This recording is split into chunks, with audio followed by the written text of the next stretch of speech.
Have everyone please rise as our flag is presented by the BHS drill team, the B Steps.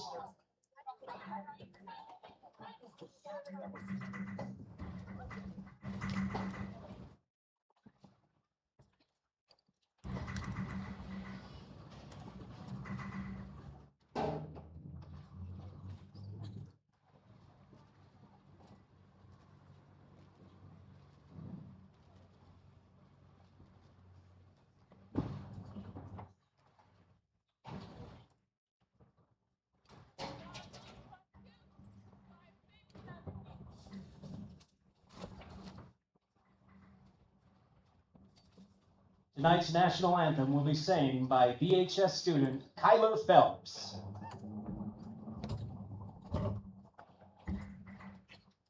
Oh, say can you see by the dawn's early light what so proudly we held at the twilight's last evening?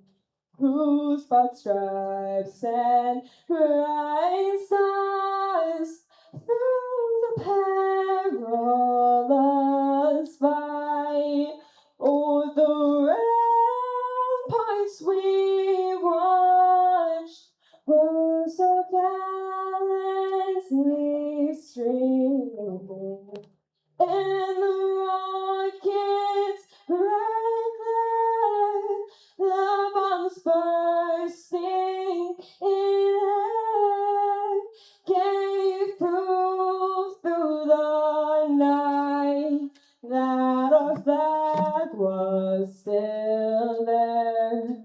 Oh, say does that star-spangled banner yet wave o'er the land of the free and the home of the brave?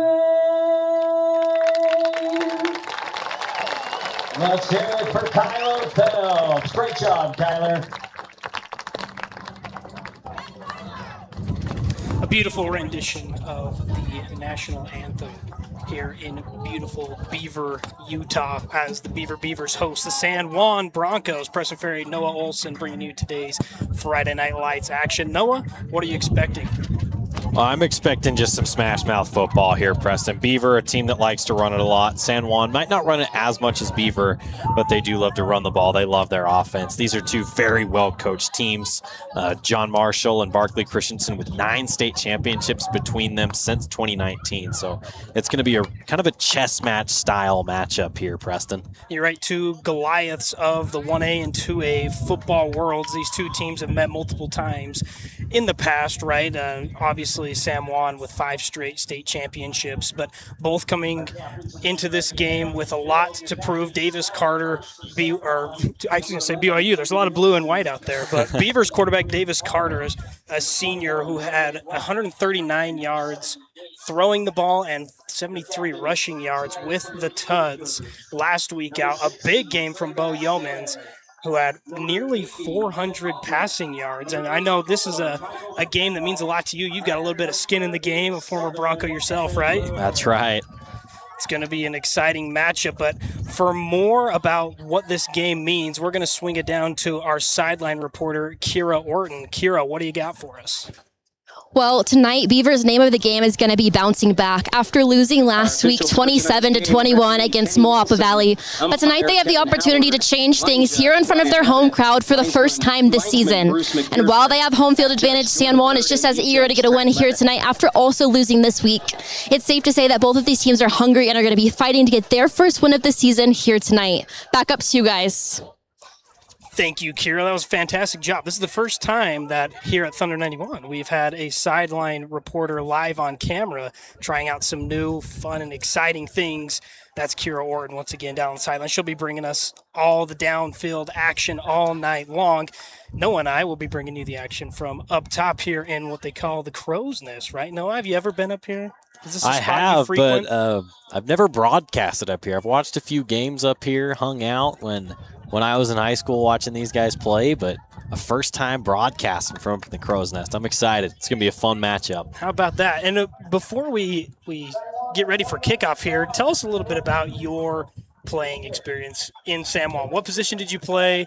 What was your experience there? I mean, this is a team with a storied history. These two teams, obviously a lot of animosity between the two, you could say. Give me your take here. What are you thinking is going to happen today?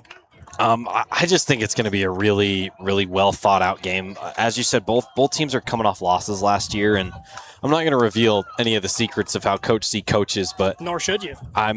I know he has this team ready. I was giving San Juan starting quarterback Bo Yeomans a little trash talk earlier. I asked him, I was like, Bo, are you guys going to show up this week? And he goes, oh yeah, we'll be ready. So this is a team that's going to be ready. San Juan's going to come firing out of the gates. They love to start fast. They're going to receive the kickoff as they like to do. And Beaver, they allowed a 90-yard kickoff return last week against Moapa Valley. So even this opening kickoff, it'll be interesting to see what both teams do as we head into this matchup. Very important first start here, and this is a non-region game for both these teams, but one that could have playoff implications down the line. These are two juggernauts you mentioned before. The Broncos, 5 straight state championships. Beaver, the runner-up last year. They have 15 state championships, the most in 1A football, as the Beavers get set to kick it away. It'll be Leonardo De Leon. Let's play football, huh? Fielded deep at the 10-yard line. Ooh, a little trick going up the right side. Got some blockers, moves outside, steps out about the 23, and that's where the Broncos will take over on offense. Yeah, nice return there from San Juan. Just kind of a low line drive kick from Beaver, Leonardo De Leon, and San Juan is known to be very dangerous in the return game, so a good job from Beaver there to kind of contain that and keep them inside the Beaver 25. The Broncos with an electric offense. They can throw the ball, they can run the ball. Their back is Brig Palmer. He had 8 carries for 65 yards last week out, following one of the best running backs in Utah history, not even San Juan history, and they will give it to him straight away. Bounces up about for 2-yard pickup, establish a nice little run game. And it'll be interesting to see where San Juan goes with the running game tonight, because Thomas Harden got a lot of touches last week, but he also gave the ball away a number of times. So we'll see if they stick with Brig. Turnovers are always a thing any coach can point to and say, you clean those up, you can win the ball game here. Shotgun snap, rolling right, takes the ball up for about a 6-yard pickup maybe. He's going to be right at the – no, he's got the first down. He's got it by, 3 yards there, Noah? Yeah, that was a nice run by Bo. Elected not to pitch it. The corner kind of hung out there, and that's just a take what they give you play. They will take 7 yards off that option pitch. Bo Yeomans, a junior, 23 for 38 last week out throwing the ball. Palmer fumbles but recovers the handoff, runs up the middle. He's got a nice pickup of 15 or more. They're going to give him 16 on the play. A good run up the gut. But last week out, like you were saying, turnover is going to be a big thing. 389 yards, 2 touchdowns, 3 picks. Got to clean that up if you want to beat the Beavers. San Juan going fast like they like to. Already back on the ball. Yeomans takes a snap, goes to his left side. A little RPO, snaps it over to Palmer. Palmer picks up the first down and a little bit more. They'll spot him right at the 35. They are in the Beavers territory now. Well, it's clear what San Juan wants to do. They haven't thrown a pass yet. It's been the Yeomans and Palmer game so far, and Brig Palmer, younger brother of Trip Palmer, who is on his mission right now, but when he gets back, going to play ball for Bronco Mendenhall out at Utah State. How about that? Bronco to Bronco. Yeomans takes a snap for the first time, looking to throw, looks to his right side, pass completed in the middle of the field, good pickup of the first down. That was completed to, help me out, Noah, who is that? That's Mike and Keith, receiver, nice little in route there. San Juan loves going fast. Beaver struggling to sub off. And Palmer is a threat in the passing game as well. He hauled in a nice 231-yard performance with 2 scores last week out.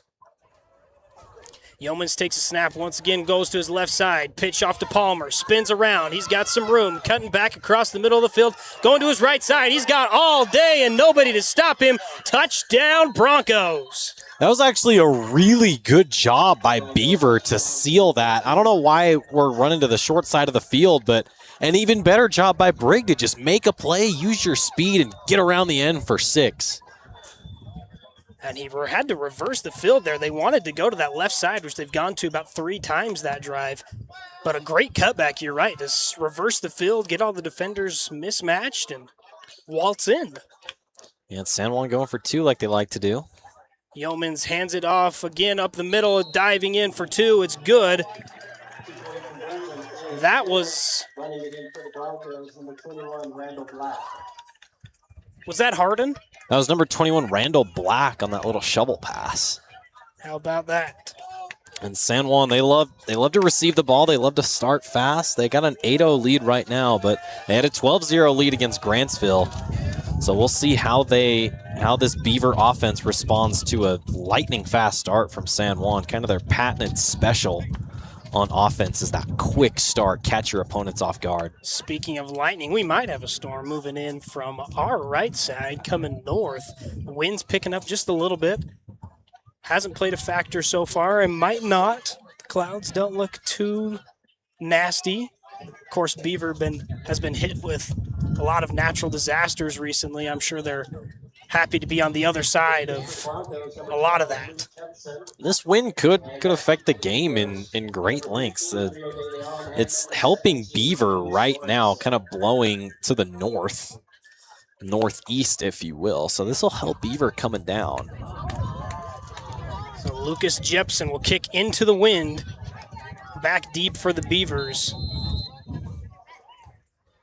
Davis Carter, Leonardo De Leon, is that who that is? I believe so, number 15. The kicker could return the kicker. How about that?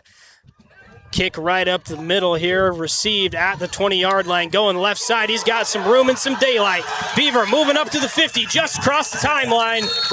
Beaver will start on the Broncos side of the field. A great return from Drew Sorensen, backup quarterback and running back, junior.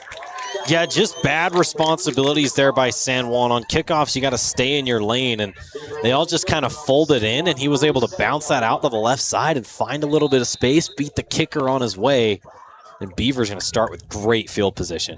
So we'll see Davis Carter, a dual threat and a defensive threat for the Beavers, go under center, and he'll go to his left side, try and find some room, picks up 5, maybe 6. Tackled down, was that Brig Palmer? Brig Palmer doing it all, just like Davis Carter did last week. He had a really good week. 16 carries for 73 yards, 139 yards passing, a touchdown, and 8 tackles to go along with it. A team lead. Beaver's Swiss Army knife, number 16, Davis Carter. Under center again, handoff inside this time for Beaver, pushing its way towards the first down marker. Only going to pick up maybe 3. Trey Bradshaw looked like the ball carrier. This game is going to be won and lost in the trenches. Who is going to win the battle in the trenches? And San Juan, they did not win that battle last week. They got bullied all day by Grantsville. Grantsville sealed the game with a 70-yard rushing touchdown. So if San Juan can win the game in the trenches, they'll win. And if Beaver wins the game in the trenches, they'll win. That's where this game will be decided. If you're joining us on the YouTube stream, this is Thunder 91 action of Friday Night Lights. As Carter hands off the middle once again, a pickup of maybe 2. It's going to be short. This will bring up 4th down for the Beavers. Beaver's been getting good push. They've been getting 2-3 yards every single rush, if not more. So I would not be surprised to see John Marshall go for this. 4th and 1 for the Beavers. 8:30 left in quarter number 1. Beavers elect to go for it. Will we see a tush push? Carter takes a snap himself and goes up the gut. He's got the first down and a couple of feet, maybe inches more. Yeah, just no linebackers there for San Juan to fill that hole. They all got sucked up watching the ball, and Carter was just able to bounce it to the left side. That's going to be where the game's won and lost for San Juan. It's got to be their linebackers. They were not able to make plays last week.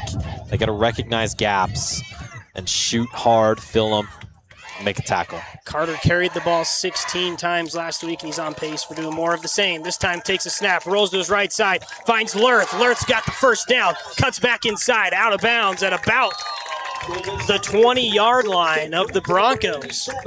It's good game planning by Beaver. All of San Juan's defenders were so bought in on run, and then Carter just pulls it back and makes one of the easiest passes you'll see tonight to Emmett Lurth.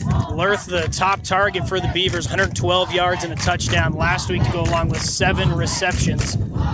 Carter's favorite target. Student section making some noise. Snap to Carter, goes up the middle again. No, sorry, handoff to Drew Sorensen again. Beaver love the eye candy in the backfield. They'll have a lot of moving pieces, 3, sometimes 4 guys in the backfield. They love to move them around, and that's what they want you to watch. You really got to watch your linemen. Your linemen will take you to the ball 9 times out of 10. In San Juan, they're just watching players right now. They're not watching the linemen. They're watching the ball. So 2nd and 4 from about the 25-yard line, 7 minutes to go. Carter takes a snap, goes left himself, but he's met right at the line by the Broncos. That was a lot better job by San Juan's line. They weren't fooled by that one. I've got some defensive players I thought to watch out for, and you tell me you might know a little bit more about this team. Thomas Harden and Andrew Nielsen are guys that stood out to me in last week's performance, making some big-time plays. Yeah, these are 2 guys that can just fly around. Andrew Nielsen's older brother, Brigham, he played linebacker for the Broncos as well, so a lot of history there, and they're 2 guys that are very capable of flying around and making plays. Carter goes under center once again. Hands off this time, up the gut again, bouncing inside, bouncing off Broncos. Everybody's bouncing around in there. It's like one of those pinball machines, man. He just keeps it moving again. It's Trey Bradshaw at that time. And that first bounce was off of Brig Palmer at the line of scrimmage, but Palmer just was not able to bring him down. Took a couple of Broncos for a 4 or 5 yard ride after first contact. You'd love to see that if you're Beaver. Carter's back in shotgun. He's got doubles on his right. On his hip is De Leon. Moves to his left side. Carter takes a timeout, though.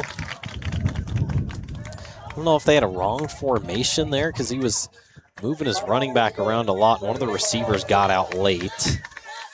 We're going to take a quick timeout and refresh as well as both teams get rehydrated. We'll be back in a minute right here on Thunder 91. Chrysalis is looking for people who want to make a difference to join their team of direct support professionals. You can become a mentor, coach, and friend to individuals with intellectual disabilities. Help them reach their goals, become more independent, make lasting memories, and participate in fun activities. With competitive pay and available shifts during the day, evenings, weekends, and overnight, Chrysalis is flexible and can work with your schedule. More information and the online application are available at chrysalis.care. That's chrysalis.care. Hermes Drive-In has searched... We're back here. Beavers are knocking on the door. Carter in the shotgun, takes it himself, rolls up. He's dragged down behind the line, stopped for no gain on the play. That's a big man making the play there. Big number 99, Keelan Hutchins. A great play.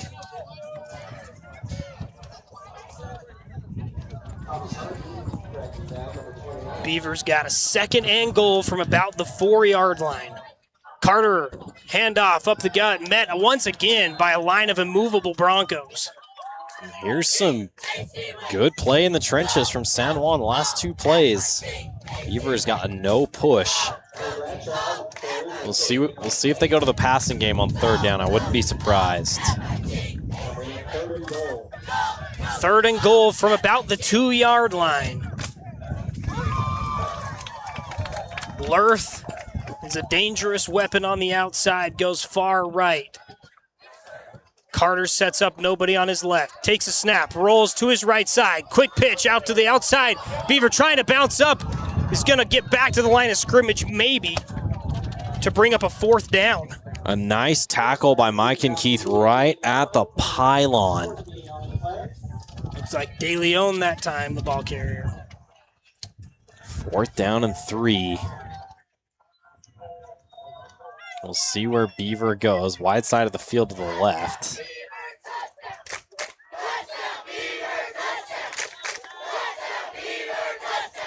Beavers break huddle at about the 10-yard line. They only need 2. 4th and goal. Carter takes a snap, rolls to his left side, looking for some help. He might take himself, shovel pass, touchdown, Beaver.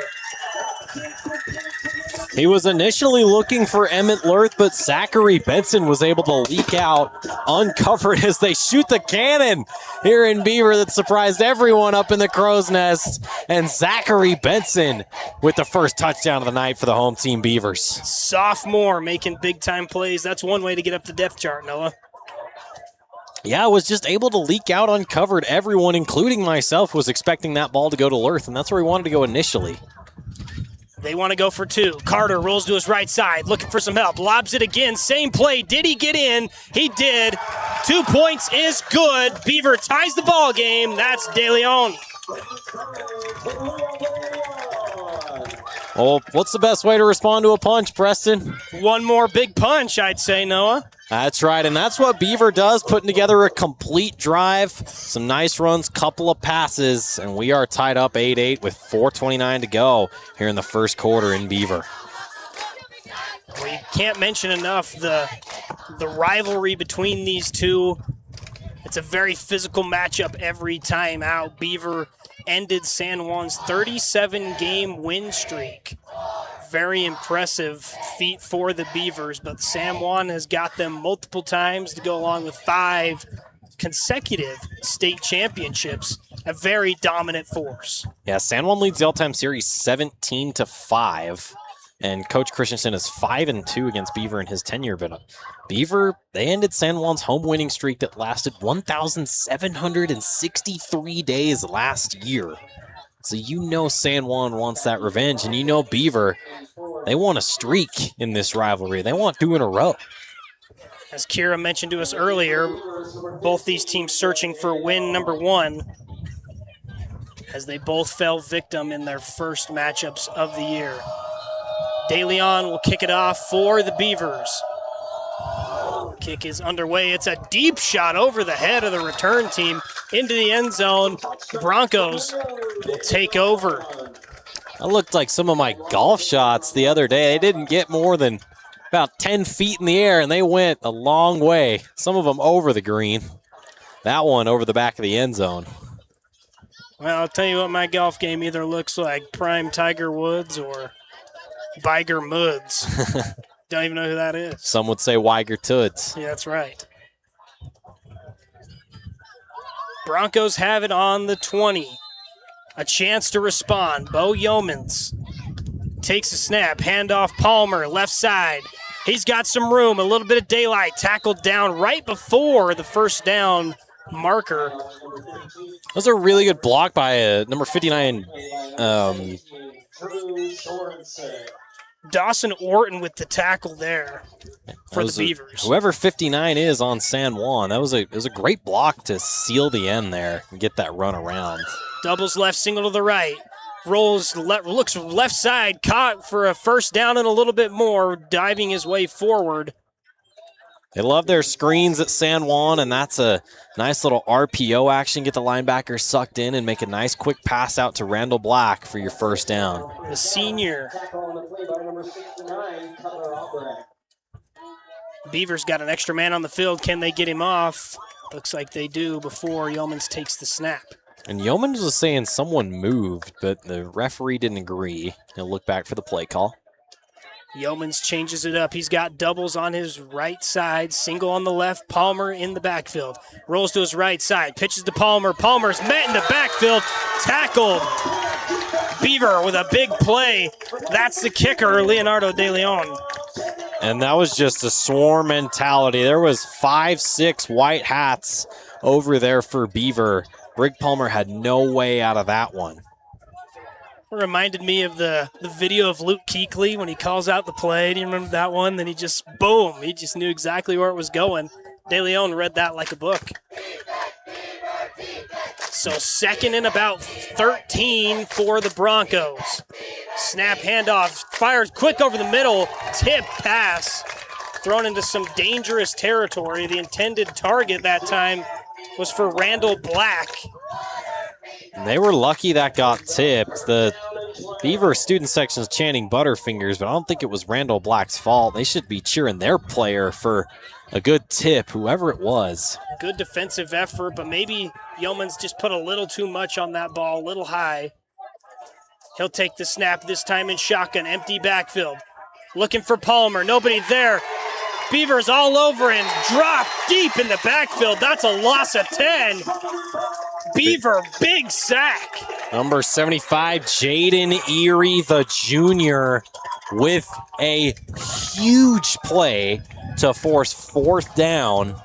We'll see what San Juan does here. They're known to go for it in situations like this. Looks like they are. Yeomans has got double on his right side. He punts it, actually. Didn't know he had that in him. It's back on the other side of the field. Takes a Beaver-friendly bounce. They're going to start action at about the 36-yard line. This is where the chess match element of this matchup comes in. John Marshall for Beaver. Barkley Christensen and Bobby Bowering for San Juan. A bunch of great coaches, and Beaver clearly was able to make an adjustment there. They had a TFL, a sack, and a lot better looking on defense than their first drive. We'll see what San Juan responds with.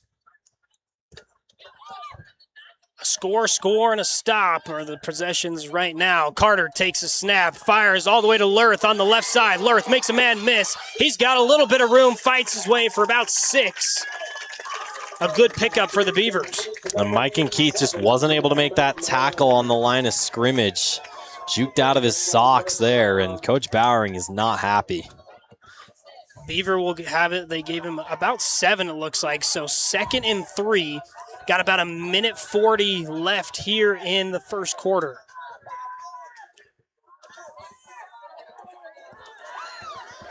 Carter under center, hands off.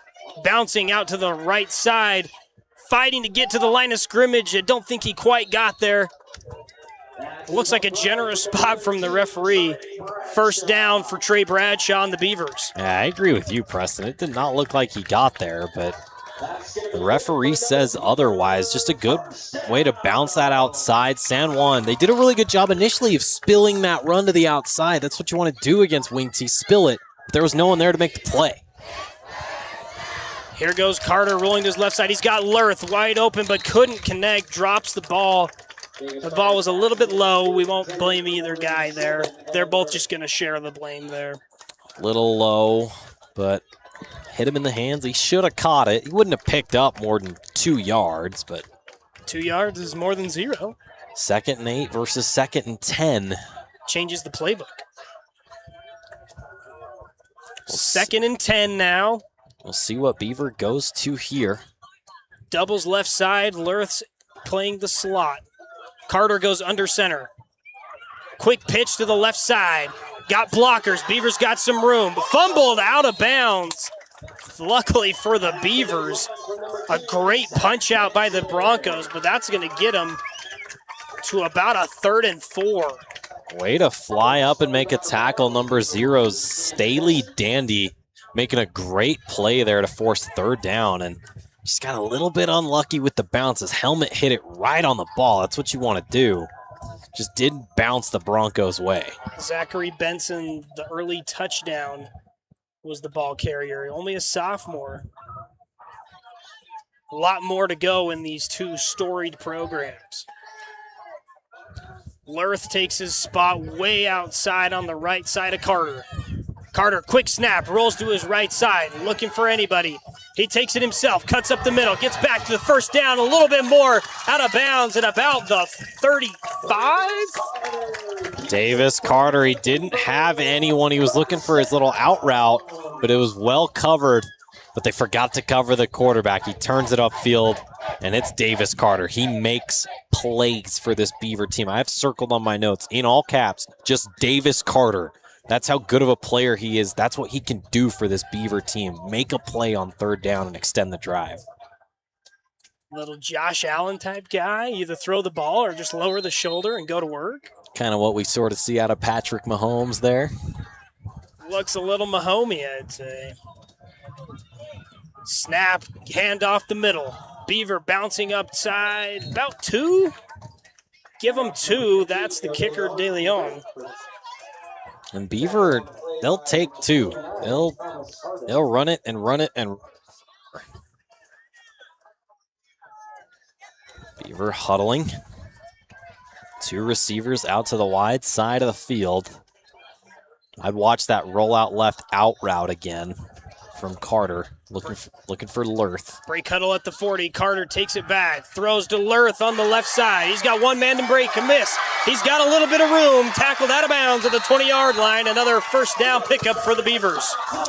And San Juan's just playing so deep on the outside, probably because they want their corners to fly into the middle, and Beaver recognizes that there's only one guy to block for De Leon. It's a hat on a hat, pitch it to Carter, or excuse me, Lurth, Carter to Lurth, and he's got a lot of green grass for the first down. That's just good game plan, good recognizing of where San Juan is, as that'll end the first quarter.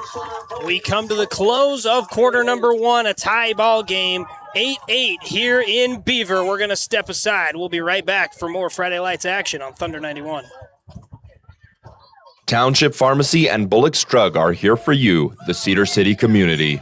With expert pharmacists on site, Township and Bullock can help you take care of your pharmaceutical needs and fill your prescriptions. Both locations offer curbside service for your convenience. Bullock's Drug is downtown at 91 North Main Street, while Township Pharmacy is near the hospital just off Main Street. Township Pharmacy and Bullock's Drug, grateful and proud supporters of our local students and athletes.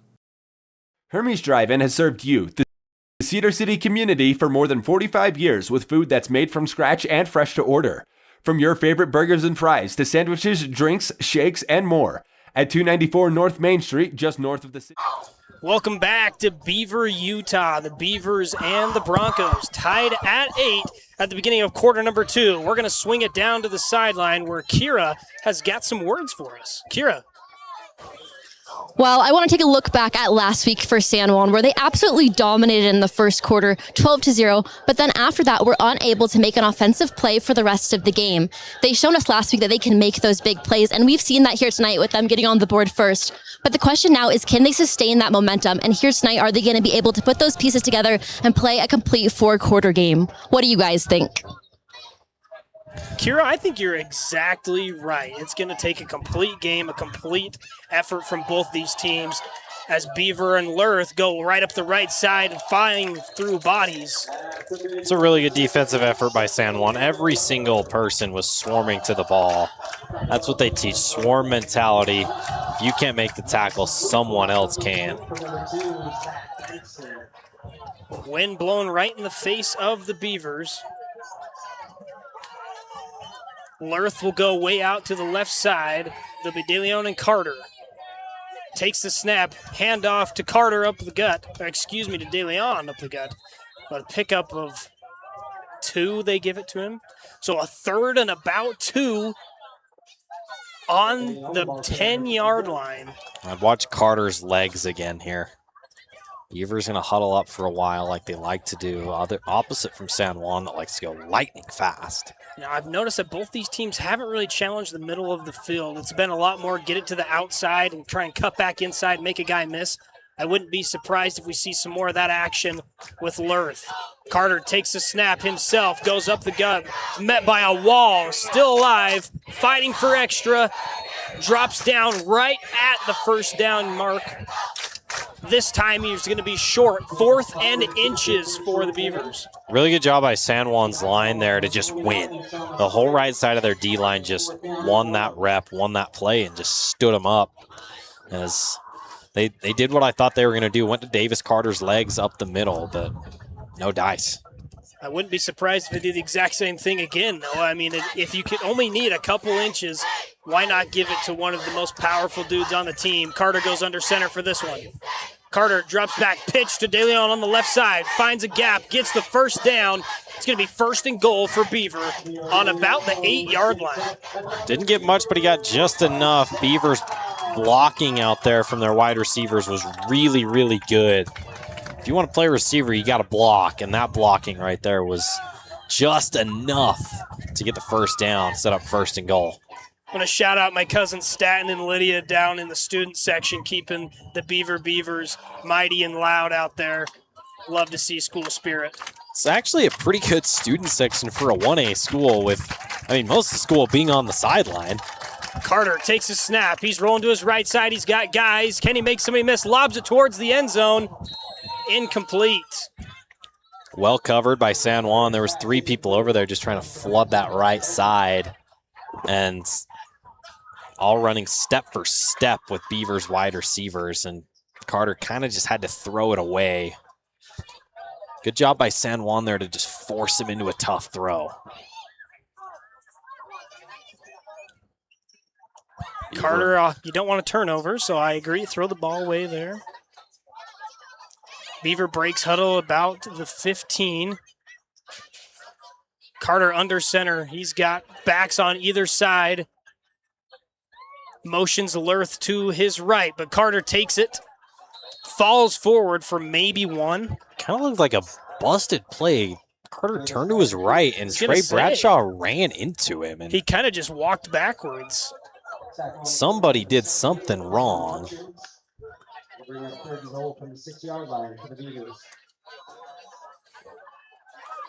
Beaver try again, 3rd and goal. I wouldn't be surprised to see kind of that same flood concept to the right side. Watch Lurth. Lurth's at the bottom of the screen on the far right side. Carter takes a snap. He's looking for somebody. He's going to have to move. He's moving to his right side.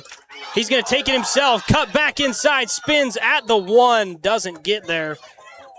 And the play was a quick slant to Lurth, and he was open, but San Juan was able to give him enough pressure that he had to roll out, and he couldn't make that throw across his body. Maybe Patrick Mahomes could, but we're in Beaver, Utah. They're good skill players, but not quite that level. They need a little Mahomes magic, you'd say, right here. 4th and goal from about the, looks like the 2. They moved it back just a little bit. 2 receivers out left. I wouldn't be surprised to see a rollout left. Maybe a pitch. Carter, hard count. Motions everybody to his left side. Takes the ball himself, dives up in the end zone. He got it, touchdown Beaver. One ref said yes, one ref said no. I think he just barely got in. Just kind of took a hop to his left side and dived for it. Just get it up the gut, right? You only need 2 yards. Davis Carter making things happen for the Beavers. Very close to the line. This time not going to go for 2. They're going to elect to kick. It looks like it'll be Lurth to kick. It's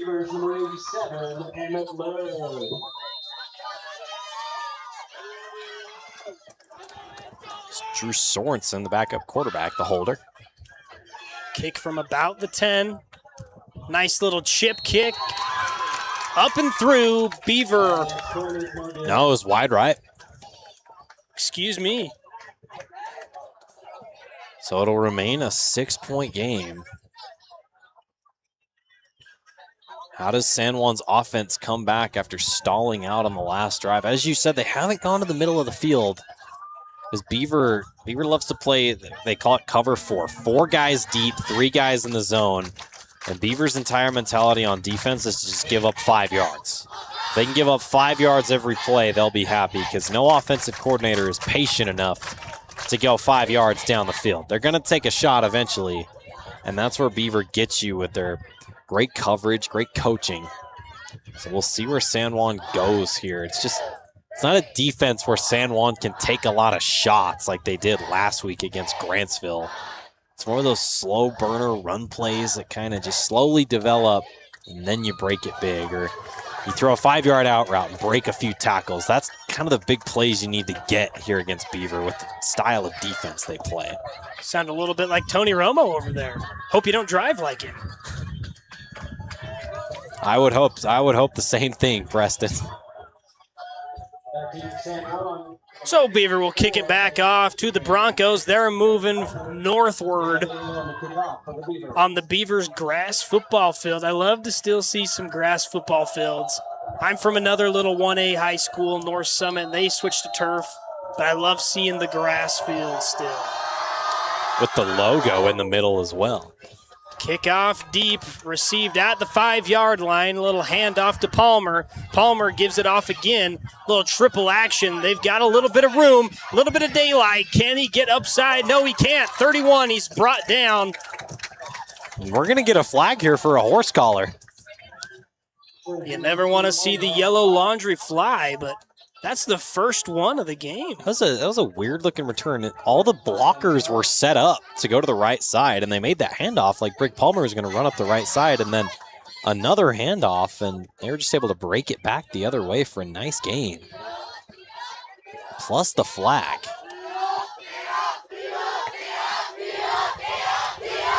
Beaver student section getting a little bit loud here as the Broncos start on offense.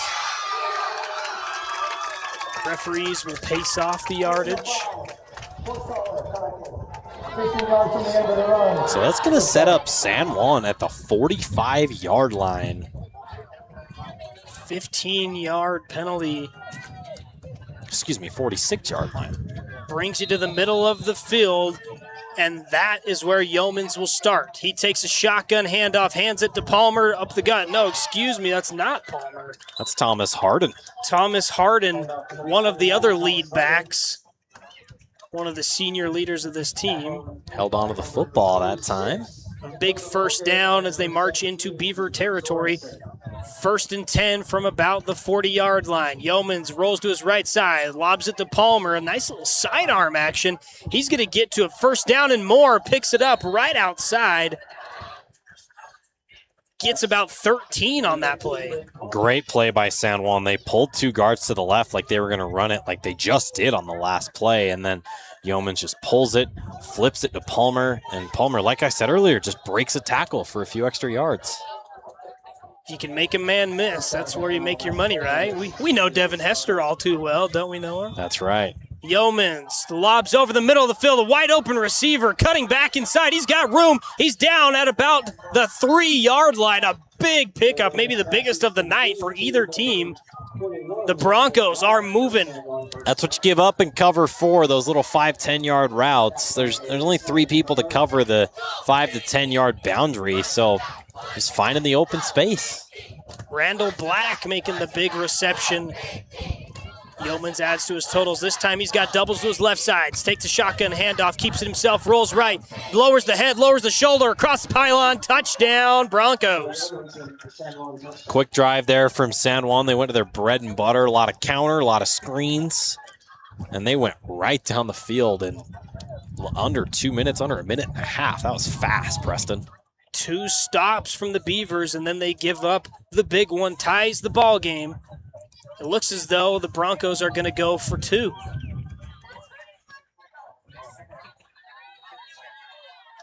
Yeomans has got 2 backs on his side, double receivers out to the left side. Handoff up the middle, nobody touching him as he waltzes in is Thomas Harden picking up the 2. No one home for Beavers line. They all got washed out by those pulling guards, and Harden with the easiest 2-point conversion you will ever see. Took a light Sunday stroll into the end zone to give San Juan a 2-point lead. Got about 7 minutes left in the first half. The Broncos go up for their second lead of the night, 16-14. And we've seen high-scoring matches between these two. We've also seen, was it an 8-0 ball game? So it definitely has potential to do anything in these ball games. These are aggressive teams, well coached, good programs. Both have a lot to play for. Both wanting that first win of the season. Yeah, that 8-0 ball game. I was a freshman in high school, and when I heard it might rain tonight, I was kind of getting flashbacks to that game. Beavers on a 37-game winning streak, and San Juan was able to end it with a touchdown and a safety. Not a 2-point conversion, a touchdown, a missed 2-point conversion, and a safety for an 8-0 win. Lucas Jepson will kick it off for the Broncos. This one is squibbed right down the middle, received by Beaver at about the 20-yard line. Cutting back inside, lowering the shoulder, gets to about the 27. A couple of good moves from Drew Sorensen there, the backup quarterback. And that's where the Beavers will take over. This has been a fast-paced game, though. Both these teams trying to get the edge of speed and just run the other one out of the stadium. Yeah, that's kind of what their game plan's been, is to just get to the outside, get it to your speedsters, to Carter, to Lurth, to De Leon, to Brig Palmer, to Andrew Nilsson. They got a lot of guys that can make plays, that can make speed plays. Carter goes under center, handoff, pick up of about nothing. A lot better job by San Juan's line these last two drives to just win it right off the snap. Beaver had no push, and there was just, that play just never developed. 1-yard gain. The second quarter is brought to you by Chrysalis, looking for individuals to join their team of direct support professionals, become a mentor, teacher, or a friend. For more information in the online application, they are available at chrysalis.care. Carter goes under center for the Beavers. Lurth moves to his right side. He's rolling to the right, looking for anybody. That ball is knocked backwards. It's a fumble recovered. No, not by the Broncos. They had the mitts on it. Maybe had too much popcorn before the game. The Beavers recover it, though. Lurth able to jump on the ball. That was initially recovered by Cameron Adair. Unable to hold on to it as the ball was knocked back a good 15 yards by Davis Carter. These last two plays have been a really, really good job by San Juan's line of just getting pressure, getting there, and pressuring the quarterback, and they've just had 2 fumbles tonight that haven't bounced their way. 3rd and a country mile. More than 20 yards. Carter will take it in the shotgun. Doubles out wide. Lobs a deep shot for Lurth, who catches it on the sideline all the way up for a Beaver first down past the 40-yard line. How about a lob from Davis Carter to Emmett Lurth? What a catch by Emmett Lurth. That's why he's their number 1 wide receiver. And you know that meme, Preston? Screw it, someone's down there. That's what Carter just did. He knew he had Lurth down there. And Quincy Singer, as they do every weekend on NFL Countdown, you got mossed. What a high point from Lurth. Took a textbook catch. This time, Carter rolls to his left side, takes it himself. He's got some room and a first down or narrowly for the Beavers, and it is going to be another first down. So how about this? 2 negative plays for the Beavers, one backing them up to a 3rd and 30 to all the way 2 plays, and you're right at midfield. Just an absolute momentum swing. Beavers student section was quiet. There's a lot of San Juan fans on the other side. They were making a lot of noise for their defense, and now every San Juan fan sitting down, and Beaver student section's getting hyped. Just an absolute momentum shift. Lurth making that catch. I mean, if that play, that had to have been a 30-yard lob, doesn't fire you up, I don't know what will. Football's back, baby. Here goes Carter, motions to a receiver to his right side, takes it himself to the right, dives ahead for maybe 4. The 2nd and 6 with about 4 minutes left to go in the Chrysalis second quarter. Just a good job by Beavers line, knowing your blocks. Carter able to leap forward for a couple of extra yards there. We're glad that anybody who's joining the broadcast can be here with us in the Brad's Food Hut broadcast booth before the game, after the game, or anytime. Home of the Bronco Burger, ironically. Brad's is a traditional fixture in Cedar City. Here goes Carter to Lurth, who has swallowed up a drop of 5. Broncos say they have it. Referee does not say so. Great play by number 51, Trey Bradford to just get in there. He was there at the snap of the ball almost instantly. Stay with us for halftime as we'll have some analysis and some insights, and especially we'll get to hear from our wonderful sideline reporter, Kira Orton, who's out there braving the wind for us. Carter takes a shotgun snap, goes to his left side, looking for Lurth, but he's all hung up. Nobody there. Tries to get the ball over the top to De Leon, but couldn't connect. 3rd and 7. It's the 3rd time they've gone to that play, and it only worked the first time. San Juan's done a better job to cover that out route. Excuse me, it's a 4th and 7. Beavers switching a lot of units up. Will they punt it this time? They went for it the last 2 times. Huddling as if they're going to go for it. Now they're in punt formation. It's De Leon. Could we see some trickery? 3 minutes left to go. De Leon punches it deep back for Palmer over the head. Rolling towards the end zone, and not going to be able to stop it. Beaver almost did. Right at the 1 yard line. Could have put them backs against the wall, unable to get it done.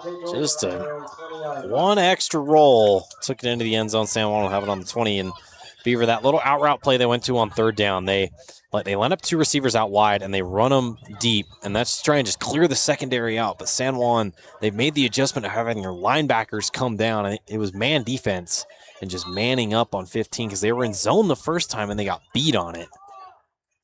So it's looking like we'll see a lot more man from San Juan's defense. But now upcoming a nice, what the Broncos are known for, a little 2-minute drill, 2 minutes, 44 seconds left. 3 to go. Here comes the Broncos. Quick pitch to Palmer on the right side. He's got a little bit of room trying to get up. Is swallowed up, though, by the Beavers. The yellow flag comes in. San Juan's found a lot of gold with that option pitch. I'm not surprised they went to it for the first play of the drive. See what the referee has got for us. Holding, number 84 offense. 10-yard penalty, and then first down. So a holding call on the offense will back the Broncos up, take away the 5-yard pickup from Palmer.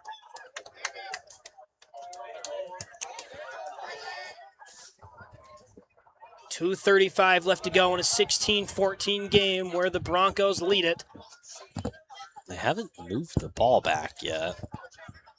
I think they're going to go from the spot.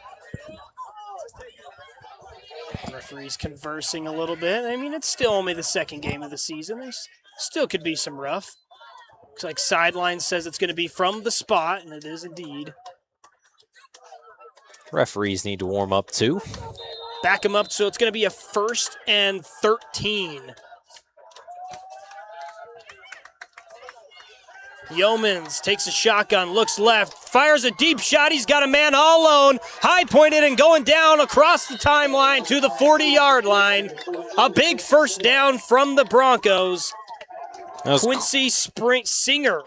Atoning for his sins from earlier. Beavers safety, Randall Black, ran a little 10-yard hitch route over the middle, and he bit on that, freeing up Quincy Singer on the post. And if that ball's a little bit more out there, he's doing his dance in the end zone right now. Here goes Yeomans. He's got doubles on both sides. He's looking down the middle of the field to Palmer. Palmer's at the first down line, cuts back, losing a little bit of yardage. Can he get back to the first down? He cannot. Punched out of bounds at the first down. We'll see if Blue gives it to him. He's been a little generous tonight. This time is not going to have the generosity of post-haunting Scrooge. It just feels like Brig Palmer never goes down right as he gets the ball. He always makes a cut, makes a play.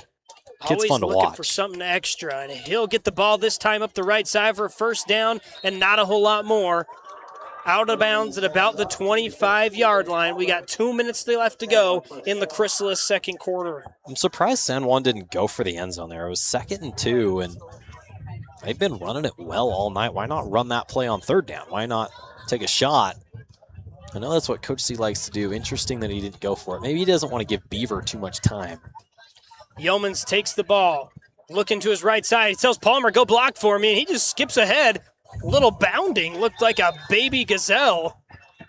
Just finding some spots. Oh, that was a nice little play by Bo. Just pointed to Brig. Hey, go find someone to block, and is able to make some plays, leaping like the deer he likes to hunt. Him and his family, big hunters. Doubles the left side, whistles. Looks like a timeout on the field. Beaver takes their second timeout, and with that, we'll step aside. We'll be right back for more Friday Night Lights right here on Thunder 91.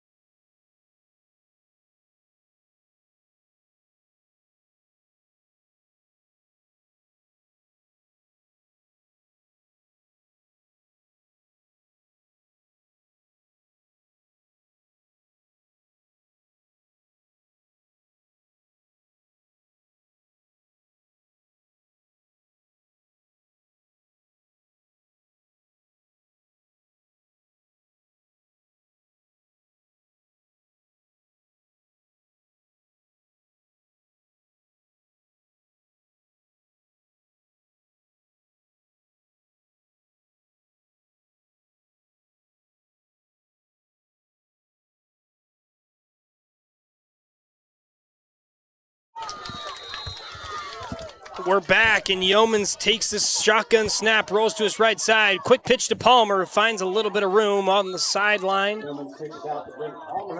They're headed north, just like me when I head home. About 3.5 hour drive. Only 3 from here, though. I'm heading that same way up to North Salt Lake tonight. Good little drive. No rain, so that's nice.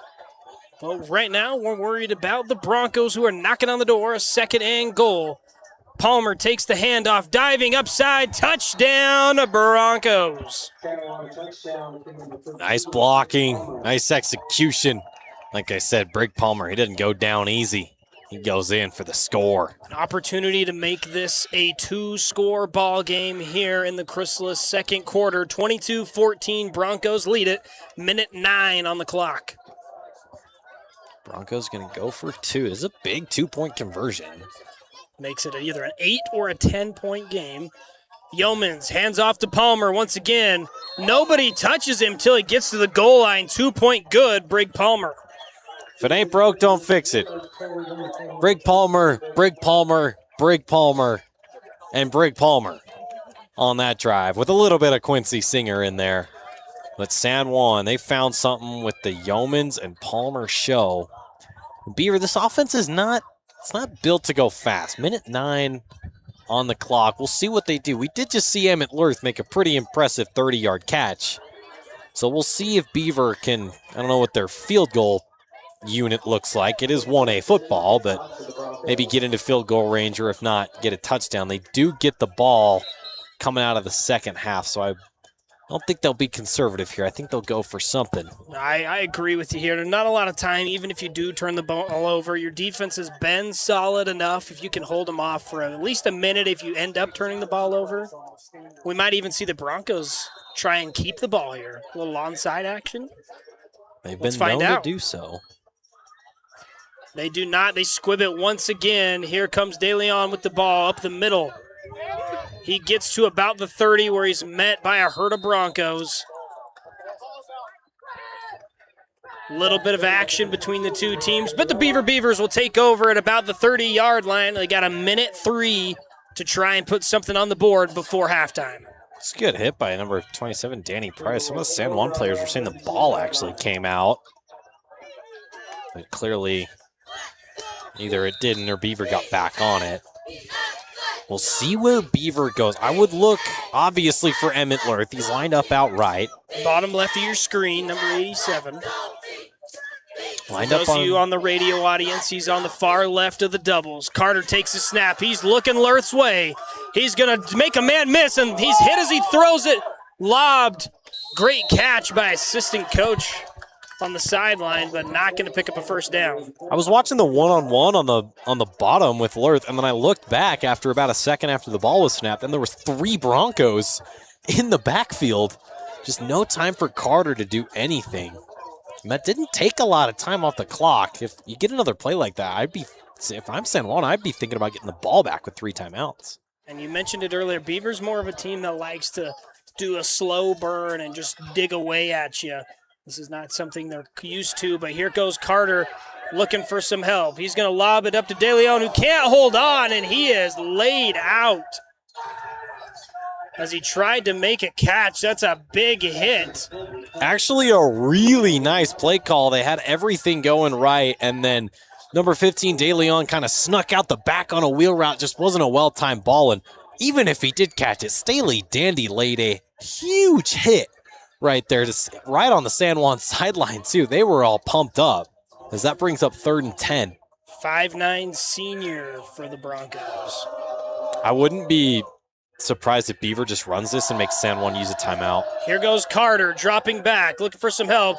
Ball is over the fingertips of the Beavers, right through Ace Edwards' hands.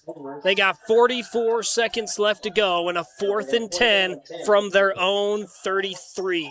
Yeah, I disagree with that play call there from John Marshall. I think you run that and make San Juan use a timeout. And San Juan, with 44 seconds and 3 timeouts, you got Brig Palmer returning it. Chance to go up 3 scores here into halftime. 44-3, a 10-point ball game. Beavers trail it, and they got a 4th and 10. De Leon punts it away. It's a high kick just to about the 40-yard line. Takes a friendly Bronco bounce, almost 10 yards. Downed by the Beavers. The Broncos will take over from their own 47-yard line. Looked like Scotty Scheffler with that amount of backspin on the punt. And San Juan, 34 seconds is plenty of time for them to cover 52 yards. I'd look for Brig Palmer. I'd look for Quincy Singer. Something over the middle. I don't know if that's the spin he wanted, though. No, like you said, it took and bounced about 10 yards San Juan's way. And we know that Yeomans has the arm strength and the receivers have the quickness to go get a quick score with 34 seconds. Yeomans empty backfield. Everybody's going deep. Beaver brings the pressure. Yeomans rolls outside, picks up the first down, lowers the shoulder. A first down and a couple with 24 seconds left. Coach C over there screaming for a timeout as everyone went deep. Beaver covered it well, and there was no one there to cover Yeoman's legs. San Juan's going to take a timeout. Both teams will have 1 left. Oh, no, San Juan's only taking 1 timeout, so they've got 2 left. Beavers got 1 timeout. Got 24-8 on the clock. I wouldn't I wouldn't be surprised if San Juan goes to the same concept as that. It was just 5 guys deep. Just run. 4 verts. Little Madden strat. Yeah, it's a 5v4 when you set it up that way. Bo Yeomans just didn't have enough time. It was a good job by the Beaver line to rush him out. And getting in on the pressure was Titan Evans, a junior for the Beavers. Yeomans, he's got a Briggs on his right hip. Sends everybody striking across the field. He's looking for some help. Throws it up to Palmer, who had slipped behind the defense. But he may have faked out Yeomans. Yeah, and Bo was motioning for him to keep running. He got around the end and kind of stuttered a little bit, and that was a tight window, but if Brig kept running, Bo Yeomans would have fit it in there. So 2nd and 10, he got about 1 play left. If it takes that long again, maybe 2. He's going to snap it and drop back at about the 50-yard line. Yeomans dancing around, lobs it deep down the middle of the field. He's got a receiver wide open, caught in the end zone. Touchdown Broncos, a 50-yard shot from the heir of Patrick Mahomes, maybe, so Noah Olsen says. Bo Yeomans takes a deep shot in the end zone, finds his guy for 6. I was surprised he threw that because he had Randall Black wide open in the flat for what would have been probably a 20-25-yard gain. But Bo says, why not go for it all? And Mike and Keith was just able to make that catch. San Juan sidelines going crazy. Their fans are going crazy. And they're going to try and take an extra point for this lead to go up to 3 scores entering halftime. Keith, a senior, the extra point pending would make this a 15-point ball game going into the second half. Kicking is Jepson. Kick is up and good. A 15-point ball game. San Juan started a little slow, had a couple of bad possessions, but have since roared back and are thrashing the Beavers with a 15-point lead. 8 seconds left to go in half number 1. And San Juan's already scored more points than they did last week. And I was talking with Coach Christensen before this, and he said two main things this week. We need to get off the field, and we need to limit turnovers. And they have done those 2 things brilliantly. They haven't turned the ball over once. They've forced 2 fumbles. They just haven't recovered either of them. Just kind of bad bounces. But Coach C's keys to the game have shown here, and San Juan rolling early, 31-14, 8.2 seconds left. The Beavers will have an opportunity to return it if they give them the opportunity. Another squib with 8 seconds left. The Beavers might get 1 play out of this. He has this ball set up big end down. I've only ever seen this from the man, Pat McAfee. Is this set up like he's going to do an onside? That it is, and it goes the distance, but recovered by the Beavers at the 50-yard line with 7.1 left to go in the Chrysalis second quarter. And in the Bullock Drug and Township Pharmacy first half. It's actually a really, really good play call. I like that a lot. 8 seconds left. You just threw a 50-yard touchdown. Why not try and get another one? It was a better job by the Beaver. If nothing else, it just doesn't give him the opportunity to return the ball. And it was a good, the point of that onside kick is trying to get it to bounce off a Beaver, but it was a good job to just secure that and go down. That's what you want to do. Beavers are known for making a lot of dams and controlling a lot of water, so they were well prepared to get that ball. Carter will go into the shotgun. He's got Lurth deep on his right side. He's rolling, puts it out to De Leon. He fumbles the catch, but gets it in. A flag is out, but he's dropped way in the back. Some boos from the Beavers. Let's see what the penalty is. Beaver will boo San Juan for just about any excuse they can get. Not great recognition by De Leon. He caught that with about 2 seconds left. You still have a timeout, just go down. It's not worth it. Roughing the passer call against the Broncos will give the Beavers 15 free yards. So there's going to be an untimed play. This is where, if you're Davis Carter, you just say, lurse down there somewhere and throw up a prayer. Bon Jovi. Bon Jovi's drummer, fun fact, lived in Beaver for a little bit. My mom dated his son. How about that? A lot of lore from the Ferry family here.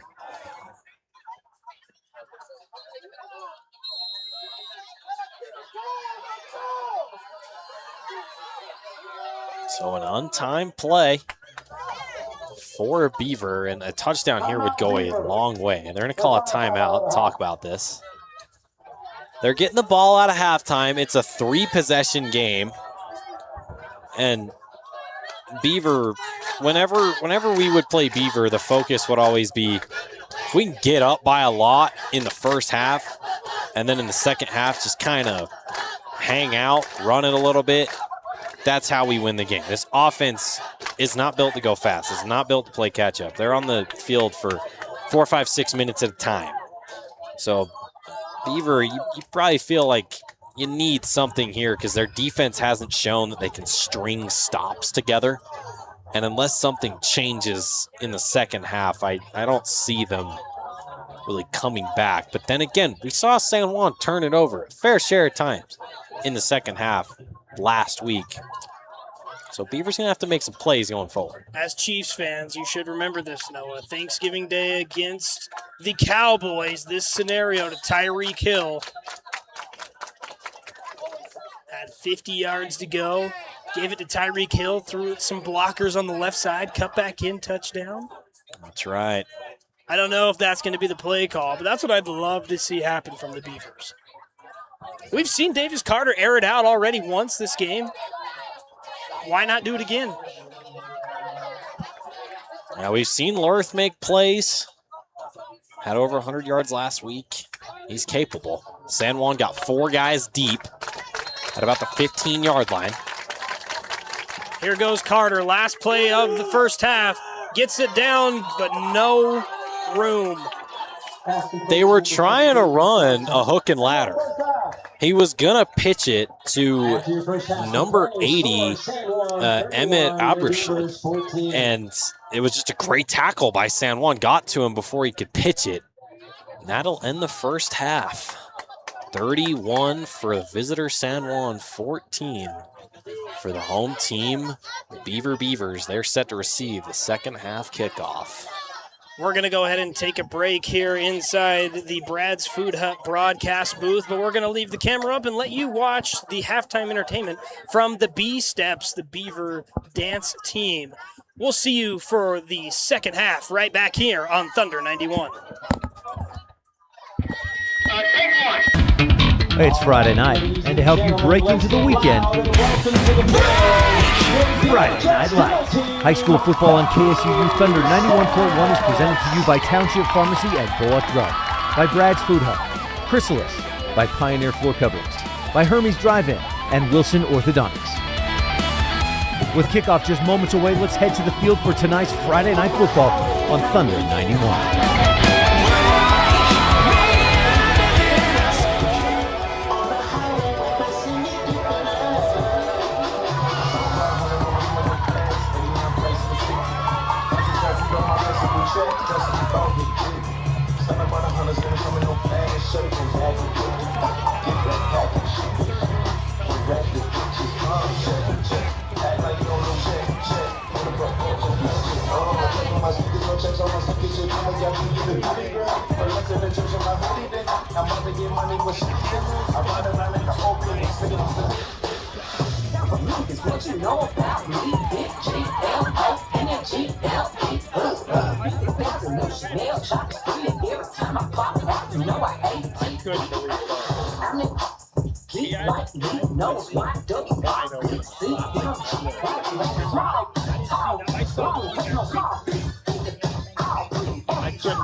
One more time for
It's Friday night, and to help you break into the weekend, Friday Night Lights.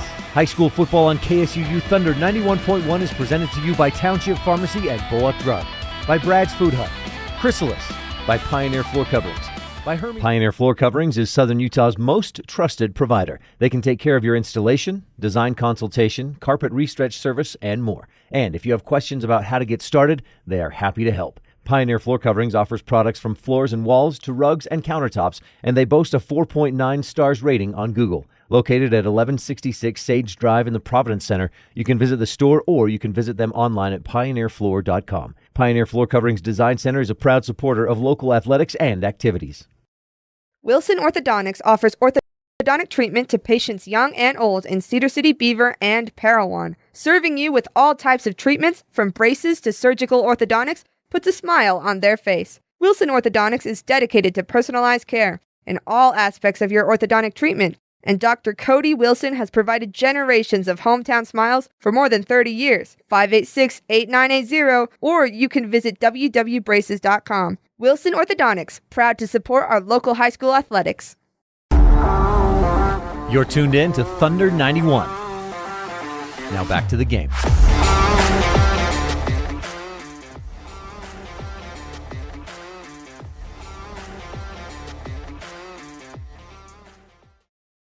Pioneer Floor Coverings is Southern Utah's most trusted provider. They can take care of your installation, design consultation, carpet restretch service, and more. And if you have questions about how to get started, they are happy to help. Pioneer Floor Coverings offers products from floors and walls to rugs and countertops, and they boast a 4.9 stars rating on Google. Located at 1166 Sage Drive in the Providence Center, you can visit the store or you can visit them online at pioneerfloor.com. Pioneer Floor Coverings Design Center is a proud supporter of local athletics and activities.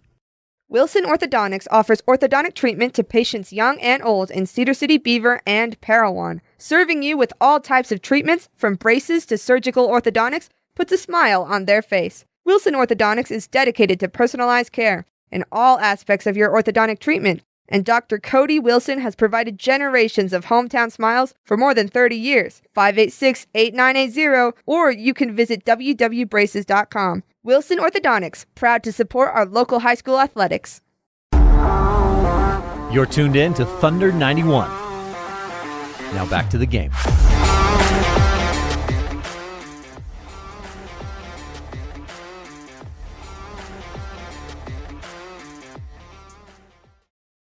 Pioneer Floor Coverings is Southern Utah's most trusted provider. They can take care of your installation, design consultation, carpet restretch service, and more. And if you have questions about how to get started, they are happy to help. Pioneer Floor Coverings offers products from floors and walls to rugs and countertops, and they boast a 4.9 stars rating on Google. Located at 1166 Sage Drive in the Providence Center, you can visit the store or you can visit them online at pioneerfloor.com. Pioneer Floor Coverings Design Center is a proud supporter of local athletics and activities.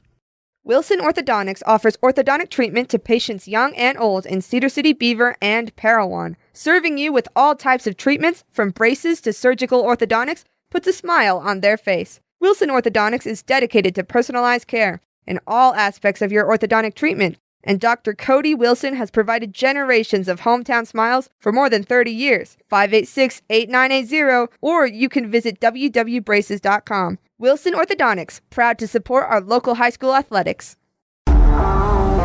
You're tuned in to Thunder 91. Brad's Food Hut is your go-to open-late family-owned traditional fixture in Cedar City, with options for everyone. Whether you're craving it now or after the game, Brad's offers burgers and chicken sandwiches, fish and Pioneer chips. Floor Coverings is Southern Utah's most trusted provider. They can take care of your installation, design consultation, carpet restretch service, and more. And if you have questions about how to get started, they are happy to help. Pioneer Floor Coverings offers products from floors and walls to rugs and countertops, and they boast a 4.9 stars rating on Google. Located at 1166 Sage Drive in the Providence Center, you can visit the store or you can visit them online at pioneerfloor.com. Pioneer Floor Coverings Design Center is a proud supporter of local athletics and activities. Wilson Orthodontics offers orthodontic treatment to patients young and old in Cedar City, Beaver, and Parowan. Serving you with all types of treatments, from braces to surgical orthodontics, puts a smile on their face. Wilson Orthodontics is dedicated to personalized care in all aspects of your Brad's Food Hut is your go-to open late family-owned traditional fixture in Cedar City, with options for everyone. Whether you're craving it now or after the game. Brad's Food Hut is proud to help bring this high school sports broadcast to you. Before the game, after the game, or any time, Brad's offers your favorite burgers, fish and chips, turkey and chicken sandwiches, shakes, soft drinks, and more. Located at 546 North Main Street in Cedar City, Brad's has been feeding locals and visitors alike for almost 40 years. For a quick bite or to feed the whole family, Brad's offers a range of options, and if you call ahead, they can have your order ready for you. 586-6358. That's 586-6358 for Brad's Food Hut. Pioneer Floor Coverings and Design Center has what you need for that flooring project you've got on your to-do list. Whether you need a little help or a lot, Pioneer Floor Coverings and Design offers flooring services from in-home measurement to design consultations and final installation. Located at 1166 South Sage Drive, they offer carpet, hardwood, and a variety of waterproof flooring, plus custom area rugs, carpet restretch service, and flooring repairs. In the Providence Center and online at pioneerfloor.com. You're tuned into KSUU Thunder 91. Now back to the game.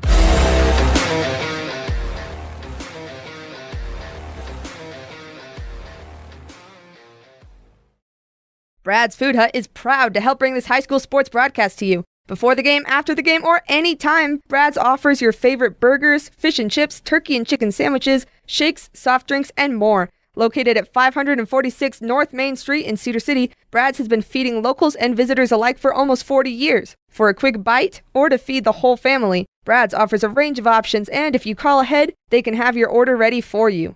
586-6358. That's 586. Chrysalis is looking for people who want to make a difference by joining their team of direct support professionals. Team members provide supported living services and become mentors, coaches, and friends. They make lasting memories, participate in fun activities, and help individuals reach their goals and become more independent. Chrysalis offers competitive pay and flexible schedules. More information and the online application are available at chrysalis.care. That's chrysalis.care. Wilson Orthodontics has served our communities for more than 30 years with a commitment to personalized care in every aspect of your orthodontic treatment. They offer child and adult orthodontic care and have provided generations of hometown smiles. Dr. Cody Wilson has offices in Cedar City, Parowan, and Beaver, so it's never a long drive to get the orthodontic care you need. Wilson Orthodontics, for all types of orthodontic treatments from braces to surgical orthodontics. 586-8980. That's 586-8980 for Wilson Orthodontics. You're tuned into KSUU Thunder 91. Now back to the game.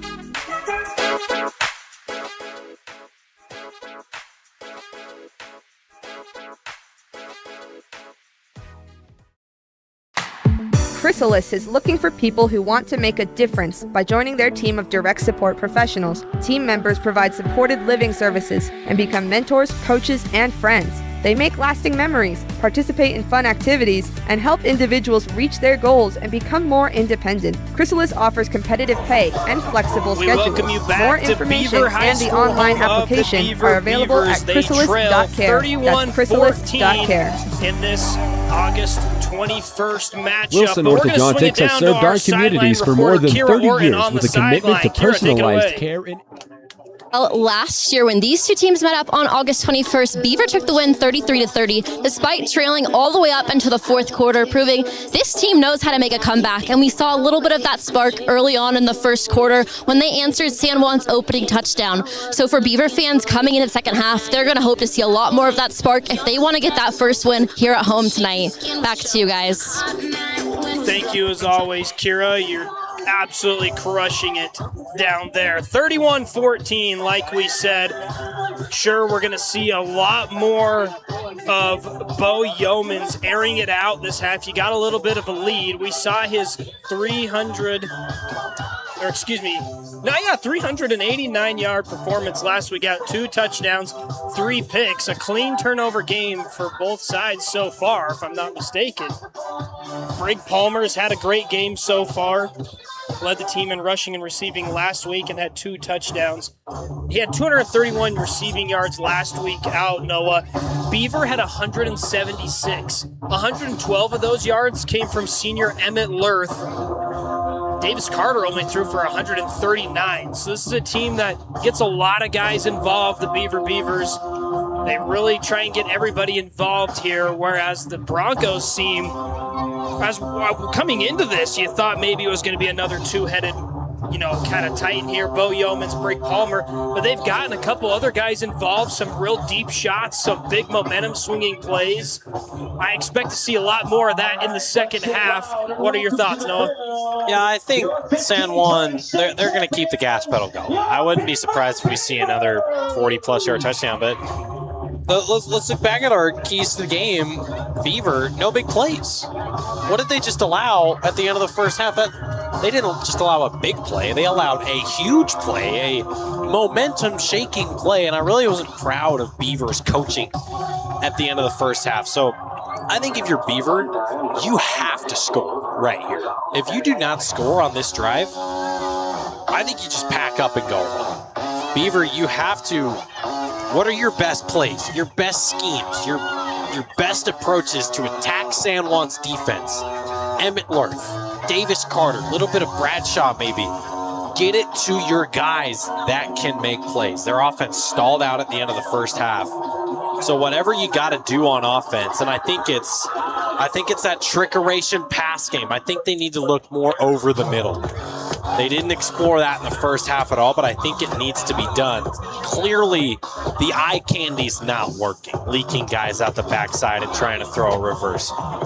Faking a runway and handing it up the middle. It's not working. It didn't work in the second quarter. So, Beaver, you got to find something that works. You might have to go away from your identity a little bit, but you have to find something. Maybe it's a guy. Maybe it's a scheme. Maybe it's a formation. But you got to find something fast, because if San Juan, if you get held up here and San Juan scores, it's a 4-score game, and Beaver's just not built to make that comeback. Let's take a quick look at scores around the state. We'll start with 1A. South Summit at North Summit. That's another 2A, 1A matchup. South Summit leads that one 22-14. Cottonwood at Duchesne. Duchesne is rolling 48-0. South Sevier at Enterprise, a 6-7 ball game. Noah, stop with the hands, please. San Juan Beaver, 31-14. American Leadership is down 10-14 at Parowan. Gunnison Valley trails Providence Hall at Providence Hall, 18-7. Kanab hosts North Sevier, and they're up 42-0. And Delta is hosting Millard, but they're up 14-0. So a lot of blowout games in the 1A division at the moment. We look at 2As, get some San Juan action here. Ben Lowman down 7-0 at Judge Memorial. Carbon trails Emory 7-29. Big game there. Layton Christian up 14-0 on Snow Canyon. Jordan trailing by 32 at the half to Summit Academy. Summit Academy, a team that can make some noise this year at 2A. So those are your state scores from around the horn. Right now we're focused on the 31-14 deficit that the Beavers find themselves in at home, game 2 of the regular season. This is a non-conference game. We can take a look at their schedules here.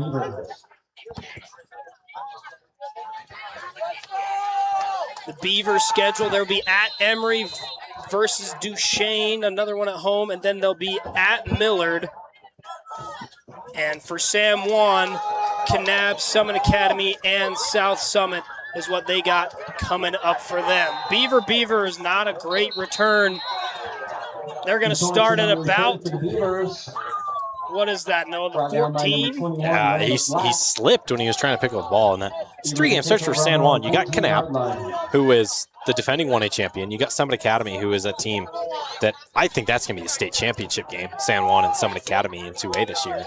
And then you have South Summit, who San Juan defeated in the state championship game last year. So you have the 1A champion, one of the top teams in 2A, and the 2A runner-up for your next 3 games. And right now they're facing the 1A runner-up, so a tough schedule here for San Juan.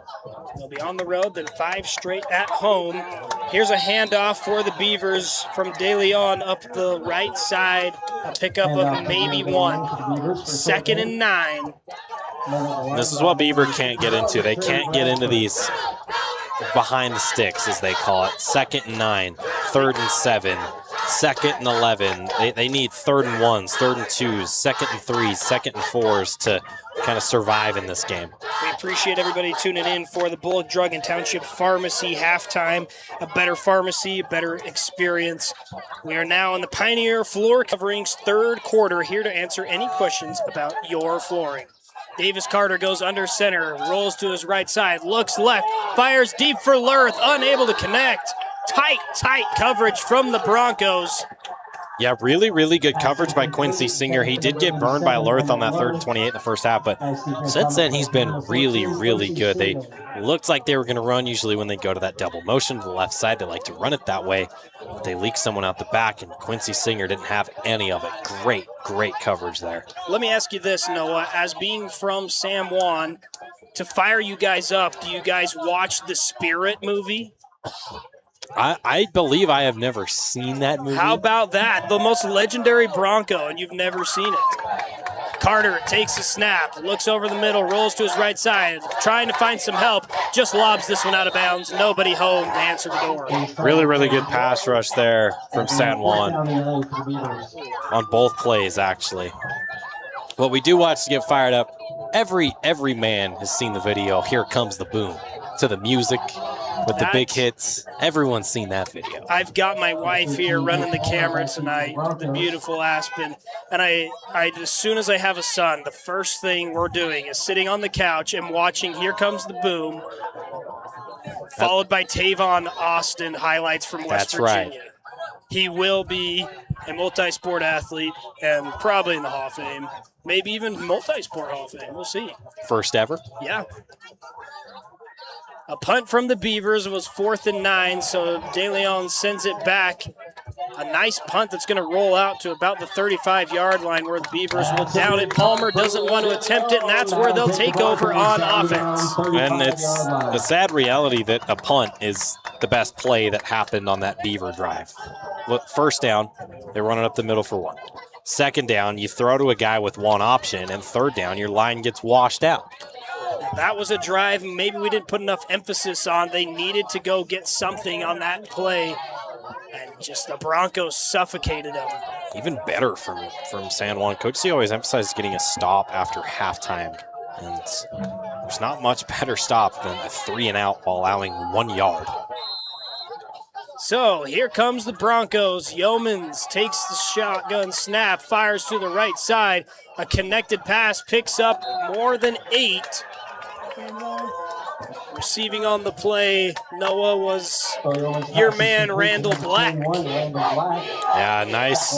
They faked the counter to the left side. Yeomans pulls it. Randall Black standing right there. It's a one-on-one block. Makes a man miss.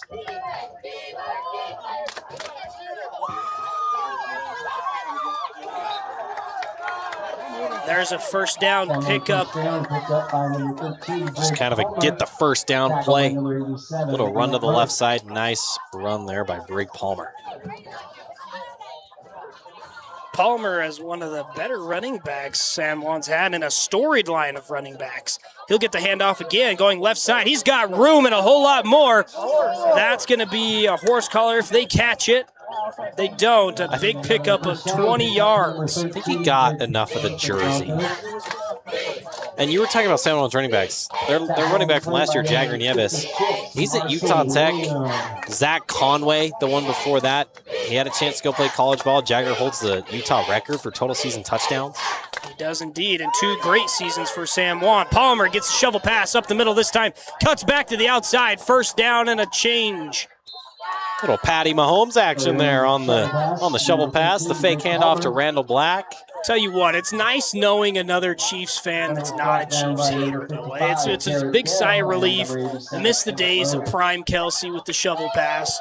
Now we get to watch Yeomans. I was going to say the same thing to you, Preston. Rolls to his right side to Palmer. Palmer makes a man miss. He's got spins around about the 25. Excuse me, the 15. Ends up at the 14. A good pickup of 6 or so. Kind of going the Beaver route. Little misdirection. Eye candy. That's a misdirection with Thomas Harden on that last play. A misdirection with Randall Black on the last play. See if you can get out wide and make a man miss. Yeomans, handoff Palmer inside. Another juke move, but stuffed right at the line. That was a nice slow approach. It's always so pretty to watch a running back slowly approach the line before accelerating. And that's what the good running backs do. They trust their line, they wait, they see the play open up, and then they go. You can't just run at your line. Here goes Yeomans, another roll out to the right side. He's got Brig, cuts back inside, fights. He's got a first down. It's going to be 1st and goal from about the 5 for the Broncos. Just chipping away on this drive. Just death by 1,000 cuts. No, they haven't really tried to go big at all. Just 5 yards and then make a man miss. 8 minutes, 30 seconds left to go in the Pioneer Floor Coverings 3rd quarter. Doubles to the right side, double backs in the field for Yeomans, who hands off to Palmer up the middle, walks in, touchdown. Easy as that. It's really an easy game, isn't it, Noah? I mean, San Juan's making it look easy right now. They just went up by 4 scores, and it's going to take a lot from Beaver to win this game now. 37-14 as it stands right now. Extra point pending from the San Juan Broncos. Great drive by San Juan. San Juan loves their big plays, but on that one they just chipped away some more, and Beaver couldn't do anything about it. Their first tackler could never make a play. Their line couldn't make a play.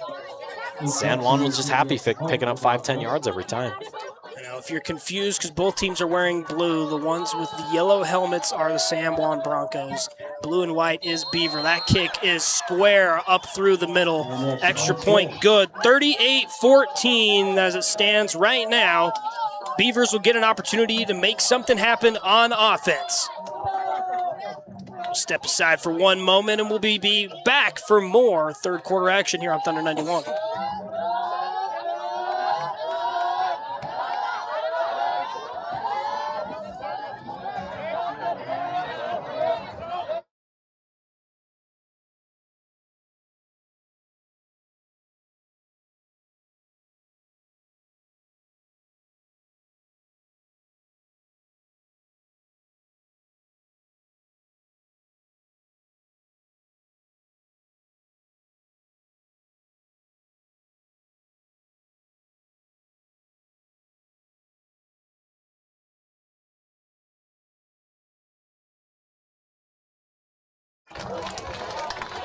Broncos ready to kick off. There's a little bit of lightning up on the mountains. I don't think it will affect the game. If anything, it will affect the pictures if the camera people can time it up right. But we shouldn't get a delay. We hope for no flooding in Beaver. Kickoff underway, another squib to DeLeon. Fields it at about the 25, cuts back inside, got some room, stiff arm, spins, out across the 50 to the 45, 40, cuts back inside to about the 35-yard line, and that's a way to get some momentum back if you're the Beavers. Grab a nice return that'll set you up inside Bronco territory with an opportunity to take some points back. It's a great return. Just San Juan's got to work on their kickoff and just staying in their lanes, getting off a block. Coach Eldridge, the special teams coordinator out at San Juan. This is what Beaver needs. They need a short field. They need to not take a lot of clock. I think they're going to go to a run on 1st down, which I don't like. I would love a pass here. Roll it out to the left. This wing T offense the Beavers love to run is very efficient. Here we go. Sweep to the left side. Finding some blockers and getting an edge up to the 1st down yard marker. Doesn't quite get there. Thomas Harden able to make that tackle. A nice run from him. Harden the ball carrier, the sophomore for the Beavers. It's going to be a 2nd and about 2 with 8 minutes left to go here in the Pioneer Floor Coverings 3rd quarter. This one, Carter goes to Lurth. Pitch to the right side. Lurth swallowed up behind the line. A great play by number 14, Quincy Singer. We've seen him make 3-4 good plays ever since being mossed by the guy who we just tackled, Lurth. And I'm standing right next to San Juan's coaches, and they're always hyped for a TFL. It goes from a 3rd and maybe 2 to a 3rd and 6. As Mo Bamba plays here in Beaver.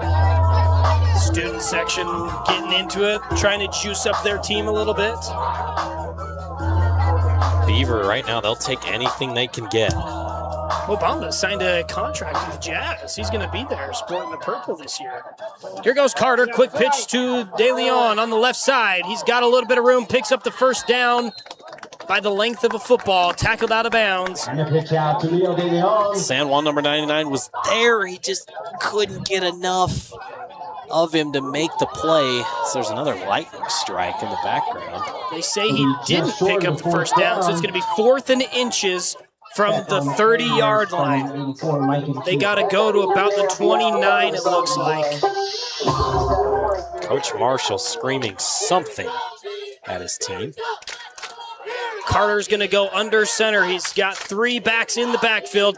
Hands off. Did he get there? I don't think so. One referee's, they both look like they've got the spot. It looked like he got the ball just across the line, but he needed to get to the 29, not the 30. They're going to meet about it. First down given to the Beavers. Yeah, I don't think so. I don't very often say referees are wrong, but they were wrong on that one. That was a terrible spot.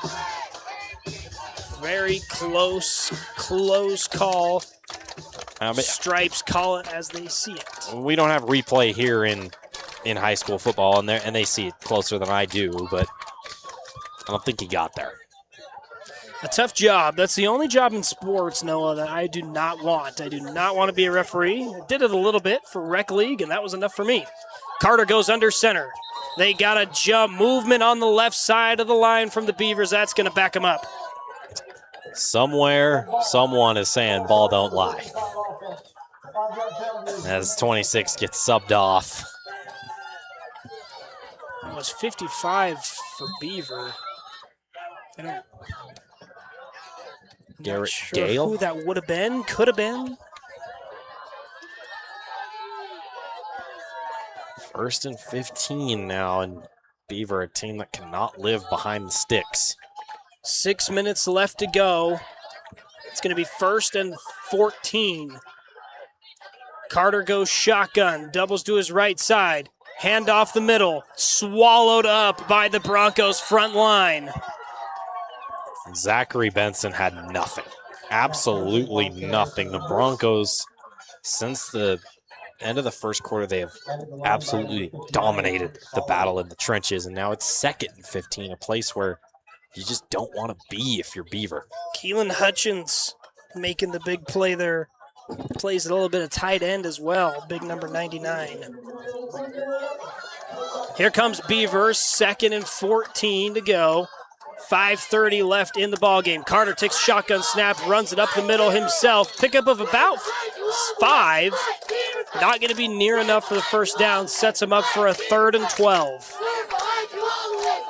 A situation where Beaver has limited passing attacks. I wouldn't be surprised if they just double up Lurth here. I think everyone in this stadium knows that this ball's going to Emmett Lurth as the Chiefs' war chant plays here in Beaver. Shotgun snap, firing deep to the right side to Lurth. He's got jersey tugged into the end zone, cannot hold on to the ball, but I think that's going to be moving up. A little pre-contact from the Broncos. That was number 10, Liam Lacey, and I don't think I agree with man coverage there. I think you sit back, maybe a cover 3, cover 4, and if you're going to play man, put Quincy Singer on it. We've seen him make some good plays here in the second half. I know he got mossed in the first half, but I just don't agree with the defensive call there.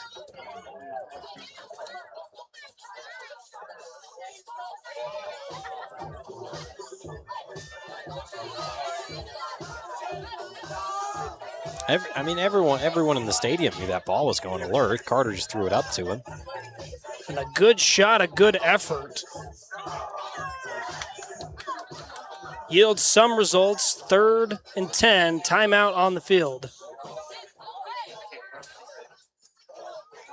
We've got an injured player down in the end zone, so we're going to step away for just a moment. And that may be Emmett Lurth. We'll be right back. Okay,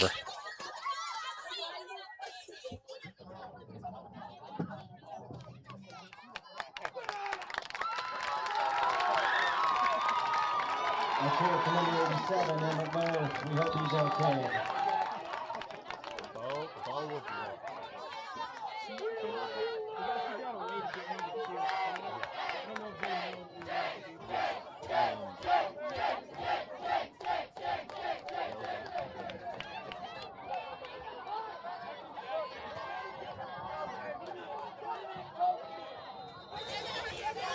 Back in Beaver, we had an injured player on the sideline. That was Emmett Lurth. He did get up and walk under his own power after taking a little bit of a hit in the end zone. 1st and 10 from about the 20-yard line. Davis Carter takes the handoff himself. Met at the line for no gain. There's just nothing there, nothing developed. The swarm of Broncos, maybe the herd rather, was there. Stampeding backwards.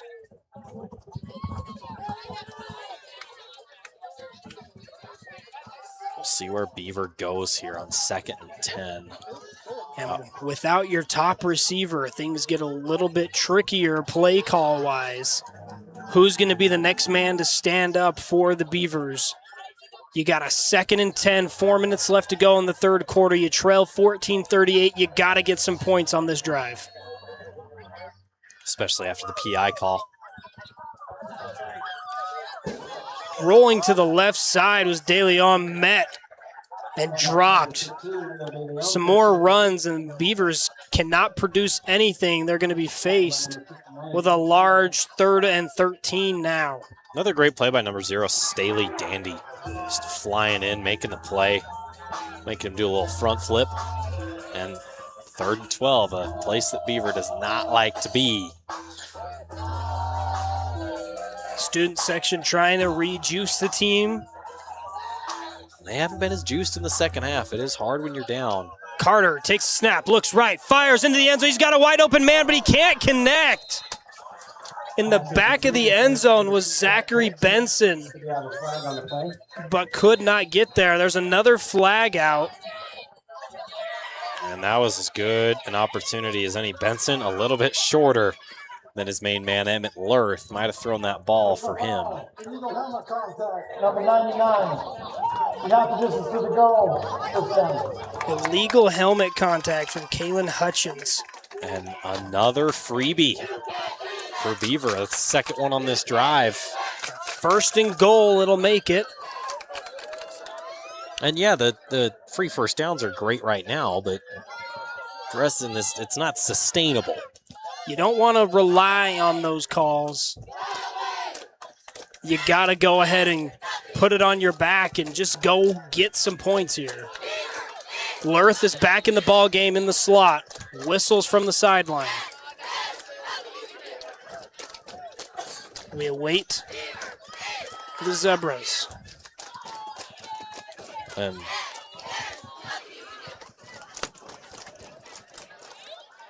are they moving the spot back a little bit? Lurth is back on the field, so that's good to see. We're not sure what the discussion is right now. As it stands, it's 1st and goal from what would be like the 8-yard line.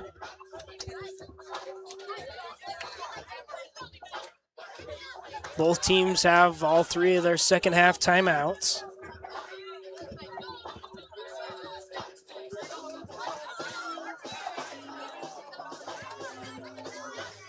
Beaver right now is just too predictable on offense. It's I'm looking at that option pitch out to the right. to pull around. There's still a lot of discussion going on from the officials. Unsure we are as to what it could be. Beavers come to the line twice, ready to snap the ball, and they've backed it off twice. Every official is met at the spot of the ball talking. The scoreboard says first down and the chain gang says third. The referee did say automatic first down. And maybe that's what they're talking about, because the 10 yards wouldn't have given them a first down. But you're right, the indication was that it was an automatic first down. But personal foul is an automatic first down, I believe. We don't have a Gene Steratore in the booth today, so I'll do my best.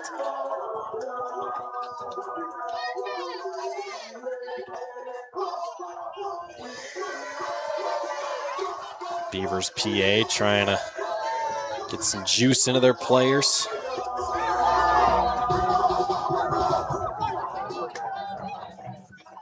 And there's still a lot of discussion. They've broken the huddle like 3 times now. They have their receivers lined up. Emmett Lurse in the slot.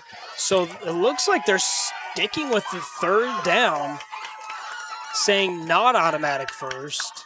Yeah, it's going to be third and really short. And that's probably what the coaches are getting caught up to speed with. Coach Marshall was out there communicating it. Referee. So, third and an inch. Umpire talking to Coach Christensen of San Juan right now. And Coach Christensen, he doesn't look too happy. He never really is during games. So there it goes. Chain gang switches it to first down. It will be the automatic first down. And you got to imagine that's what the discussion is on the far sideline of the Broncos. First and goal from the 8. 3:11 to go in the Pioneer Floor Coverings third quarter. Here to answer any of your questions about flooring services beginning to end, in-home measurements to design consultation and final installation. Carter takes the snap, dives forward, and not a lot there. And you kind of called it there, Noah, a lot of just predictable running right up the gut. Every first down is just up the gut, up the gut, up the gut. Mix it up a little bit. Take a shot on first down, especially in the goal line. Get Emmett Lurse to the pylon on first down, maybe. He's taller than every single San Juan corner. We've already seen him moss a guy once.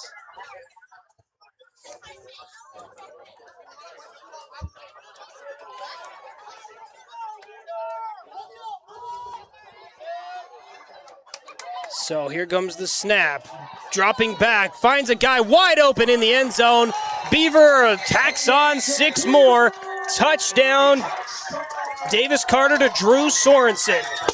QB to QB. Just uncovered on the backside. No San Juan Bronco in the area. Beaver is able to score, but only with 2:21 remaining in the third quarter.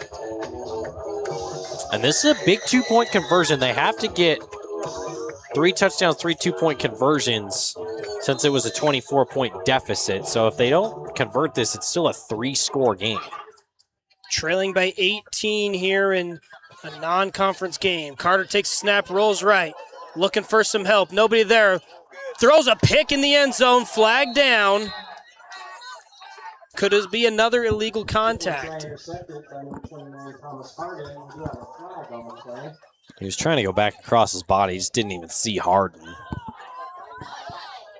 It was a good look. I mean, I saw the vision. I didn't.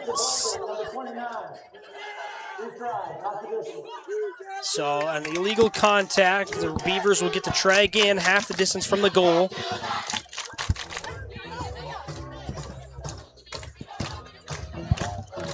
You think they go to the same thing, Preston? Roll it out right, try and find somebody?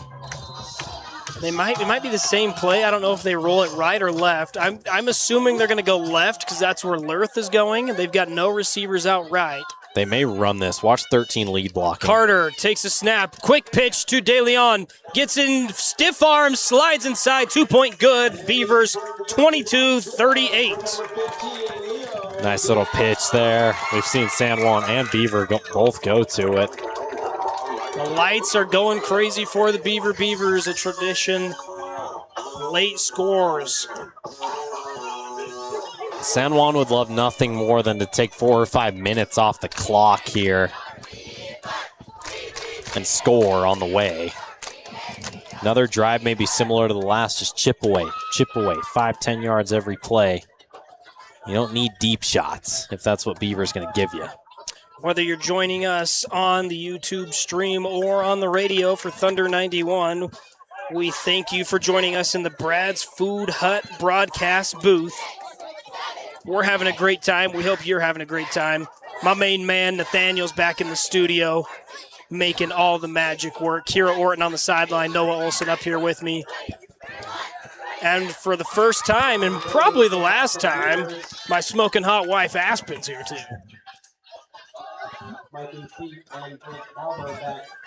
We'll be bringing a lot more high school football action in the Iron County, Washington County area throughout the season. Every Friday at 7 p.m. you can find us on the YouTube stream or on the radio, Thunder 91. You can also just Google Thunder 91. You can listen in from wherever. Well, here goes the kickoff. Deep for the Broncos. They're going to let it go back in the end zone. Take over at the 20. If you're San Juan, you'd like a long drive. If you're Beaver, you desperately need a 3-and-out here. And they got stops early in the game, and since those back-to-back stops have not mustered to slow down the Buckin' Broncs. I wouldn't expect to see San Juan taking any risks here, especially with all the turnovers they gave up last week. Just control the ball. It's gonna be screens and runs this whole drive. Let's see if you called it right. Yeomans gives the ball to Palmer up the gut. Fights his way forward for 7. 2 minutes left to go in the Pioneer Floor Coverings third quarter. Broncos lead at 38-22. Yeomans takes the snap again, hands off to Palmer, up the gut. One more time, why not? Falls ahead for the first down. Puts the ball to about the 33. Just run, and run some more. That's what San Juan's going to do here. Just under 2 minutes till quarter number 4 in a 38-22 ball game. Beaver trails at home. Yeomans takes the snap from his own 30, gives to Palmer, bouncing outside, trying to find some room. Picks up a lot, cuts back inside. Nobody's going to catch him. Brig Palmer, 20-10-5, touchdown. You betcha. Broncos come thundering with an answer, putting up points big time here in quarter number 3. Forget about the slow, methodical drive. You got Brig Palmer. His older brother's a D1 commit, and he just makes a few cuts and puts an absolute dagger in the heart of the Beavers. Great playmaking all around, great blocking, great run by Brig Palmer, and Beaver just looks dejected at this point. A 44-22 ball game, extra point pending. This one sneaks over the top of the crossbar. 45-22. Beaver trailing at home. Broncos are on a roll. Such a demoralizing spot for Beaver. You feel like you're kind of getting back into the game. If you can just get one stop, you could cut it to a score, and then Brig Palmer just rips off a huge play to get it right back to where you were at the start of the second half. Yeah, go ahead and rewind that on YouTube, and you can find that cutback. I mean, he went to the right side, and there was nothing over there. I mean, that was the whole Beaver Dam met him there. He cut back inside, made a man miss, and you saw the burst of energy. He hit the 40-yard line. It was a 4-4-40 after that. Oh, yeah, he was gone.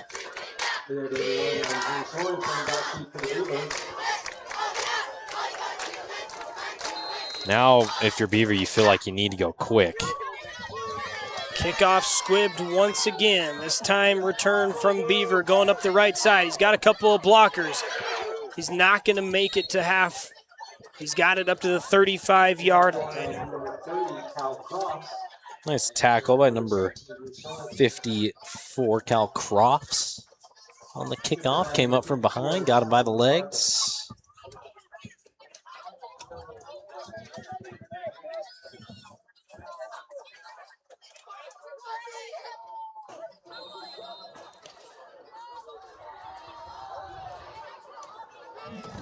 Beavers got to do something on offense.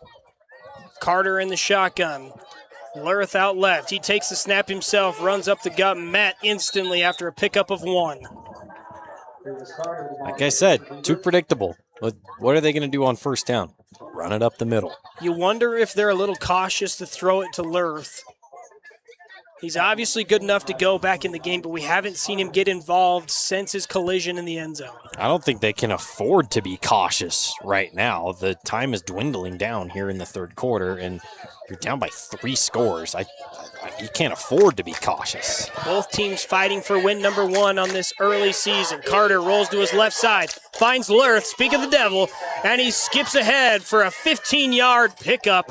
First down, Beavers as they approach the 50-yard line. Good route, find some space, make a catch and turn upfield. That's what Beaver needs going forward. 22-45, Beaver needs a spark. They need a miracle. We got 39 seconds left to go in the Pioneer Floor Coverings third quarter. High snap, Carter pulls it down, looks across the middle of the field. He's got a wide open receiver, almost picked off right through the hands. Number 26 for the Beavs. Quincy Singer, if he hadn't have slipped, he's kicking himself right now, throwing his head back, hitting the ground. He knows he could have had a highlight play there off the tip. 33 and a hair after that left on the clock. Good enough for a couple plays. But I wonder if you're Beaver, if you try and just run the ball here and get it to the fourth quarter. Give that extra little bit of time to scheme something up, because Coach Marshall definitely has that ability. Here we go, handoff, a little sweep reverse motion to Lurth. He's got the first down. We still got 26 seconds, but I just imagine Beaver's just going to keep running this ball, see how close they can get before quarter 4. Good blocking there, developed on the reverse. Get it to your best skill player, Lurth, and just let him make a play. The Beavers break huddle at the 45-yard line, ball at the 41 of the Broncos territory. Looks like they will run a play. Left side hash, Carter goes under center. Motions Lurth to his right side. Hard count, snaps it, rolls, flag flies. There was some movement. I didn't know if anybody jumped right before. It's going to be close if they get it. Offense, number 61. 5-yard penalty. First down. False start on the Beavers. That'll back them up 5 with 0.9 left to go. And that's the end of the third quarter. And they're going to say that's the end of the third quarter. We're going to take a quick break. Be right back here on Thunder 91 for a fourth quarter action to see if the Beavers can complete the impossible and overcome the insurmountable odds against the San Juan Broncos. We'll be right back with more action on Thunder 91.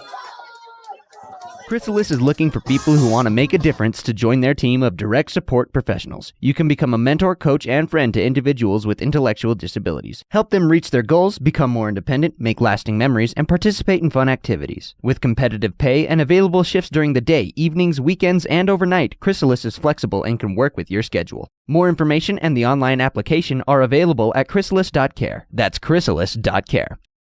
Hermes Drive-In has served Cedar City and our visitors for more than 45 years. With a diverse menu and affordable prices, Hermes hopes you'll come back again and again for their burgers, Navajo tacos, fries, house-made fry sauce, and more.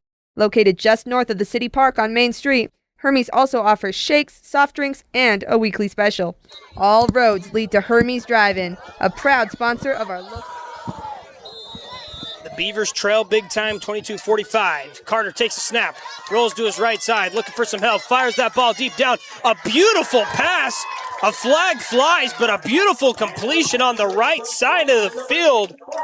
Carter lobbed that one downfield for a great pickup.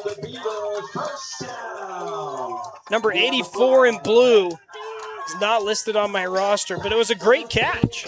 Yeah, it was a better ball, too.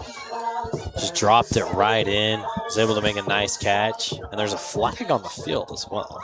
While we wait for that, we have Kira Orton on the sideline with a little bit of inside knowledge. Let's swing it down to Kira to see what she's got to say. Kira? Well, coming into tonight's game, San Juan's coach Christensen really emphasized the importance of them protecting the ball tonight, especially after last week when they turned over the ball 7 times. But so far in this game, they've yet to turn over the ball, and their ability to protect it has been a huge contributing factor in tonight's score. Back to you guys. Thank you so much for that, Kira. Turnovers have been the name of the game, and a couple have been called off because of those. But we had a penalty, so the Beavers will get it 1st and 10 from the 30-yard line. Carter swims through a bunch of Broncos, but nowhere to be found. The cinch was too tight. Wasn't able to find some room.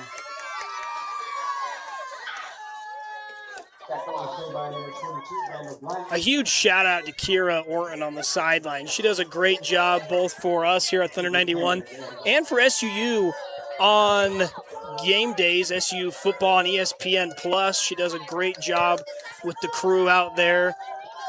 You can find her on Instagram. Go follow her sporting career. She does a fantastic job. Noah and myself are just aspiring to be half the person Kira Orton is. Yeah, football season coming up. We'll have the games all right here on Thunder 91. Here we go. Carter's 2nd and 10. Looks like a timeout called from the Beavers. Coach Marshall didn't like something. So we'll take a quick break while they take a quick break, and we'll be right back with more Friday Night Lights right here on Thunder 91. See you in a second. Brad's Food Hut is your go-to open-late family-owned traditional fixture in Cedar City, with options for everyone. Whether you're craving it now or after the game, Brad's offers burgers and chicken sandwiches, fish and chips, mixed soft drinks, shakes, and more. And if you want to grab your food and go, you can call ahead and they'll have your order ready for you. 586-6358. That's 586-6358 for Brad's Food Hut at 546 North Main Street in Cedar. Brad's Food Hut is proud to support our local high school athletes and students. Pioneer Floor Coverings and Design Center has what you need for that flooring project you've got on your to-do list. The Beavers are marching 2nd and 10 from about the 27. They break huddle back at the 35. Carter takes a snap, rolls to his left side, pump fake, lobs one in the end zone for Lurth. Fumbled, caught. Oh no! It was a little bit of everything. Flag flies late. Lurth was bobbling the ball and tried to bring it in. There was a lot of contact. It seemed like it was good contact, but we'll find out what they have to say. It's from the looks of it now, it's going to be a pass interference. And Staley Dandy at first he got beat on the double move, but he was able to get back and recover, and they just called a holding on him. Defensive holding call. I don't know what for. As Lurth was trying to hold the ball, he must have just got a hand on the jersey and they call it a hold. That is... Whether they like it or not, that's going to be the call, Noah. That's questionable. That is... I don't agree with that one bit. Dandy didn't hold him at all when he got beat on the double move. He didn't hold it at all when he was bobbling up the football. That's just an outright terrible call. And a call that might not have a whole lot of effect on this 45-22 ball game, but here goes the Beavers. Moving to the left side, trying to find some hope. It's De Leon moving up to about the 10-yard line. Tackled down, a pickup of 7. It'll be 2nd and 3 from the 10.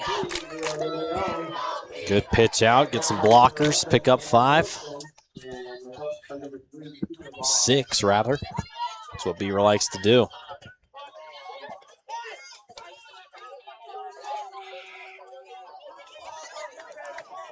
Beavers 2nd and 3 from the 10. A good opportunity to get some points back, but they're going to need a whole lot more with 10 minutes left to go. Carter, quick pitch left side to the sophomore. Picks up 2. Not enough for the first down. 3rd and 1 from the 6. I don't know why they went to the boundary on that pitch. I'll always be confused when coaches call runs to the boundary. As the sideline is a part of the defense. It's not really the offense's friend, but you get that extra defender on each side of you. Corral everything.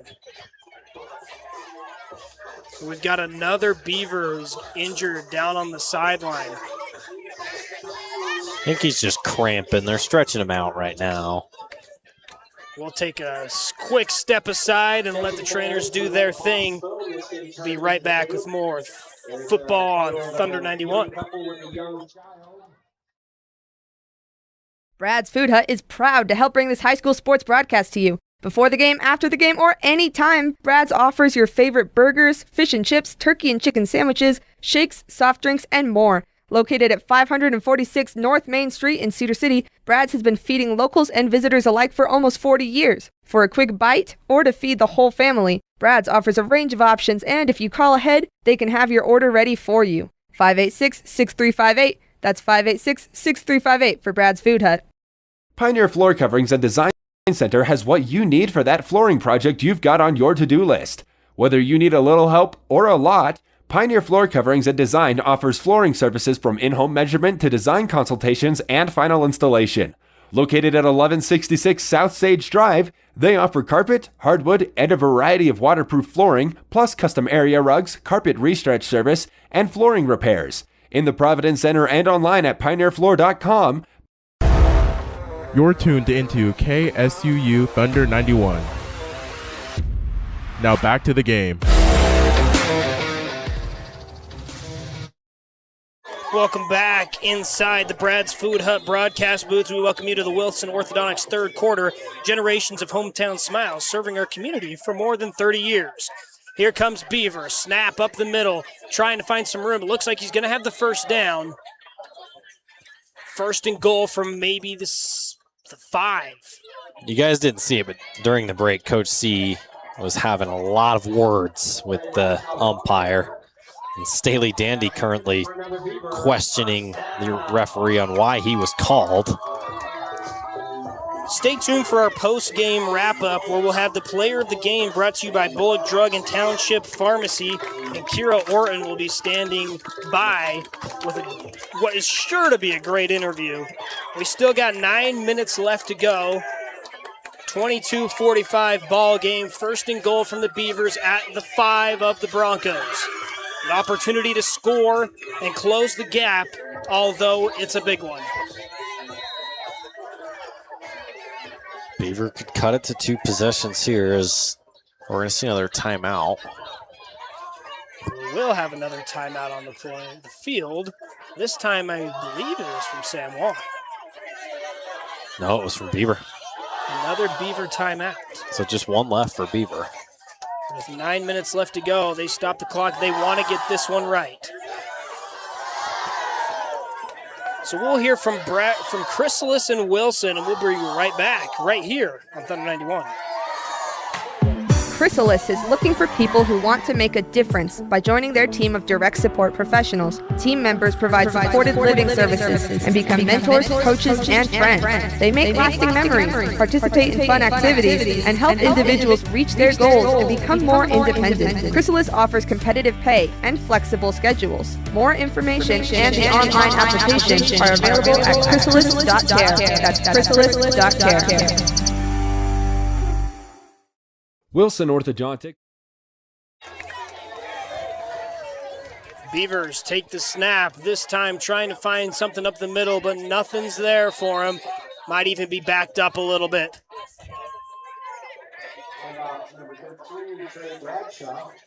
Rain has started to sprinkle just a little bit. Beaver just needs 4 yards. They got 3 more plays to get it. I wouldn't be surprised to see another run up the middle here, just try and chip away. So the Beavers, second and goal from the 4. Carter goes under center. Motions Lurth to the left side. Quick pitch to him. Lurth makes a man miss, but he can't make the second. Tackled down, loss of 5 on the play. Absolutely nothing there. Great job from San Juan's defense to recognize that, not fall for the misdirection. It's now Beavers in third and medium. A place where they have struggled historically. Quick shout out to Ryan Steinecker, the station manager of Thunder 91. If you're going to be attending SUU anytime soon, hop in his classes. You might be up here with no NI. Carter rolls to his right side. Nobody's there. Looks left. Fires right side to the ball marker. It does not have hands. Cannot bring it in. 4th down. He was being pressured by multiple San Juan defenders. It's a great job by Carter to just throw that away.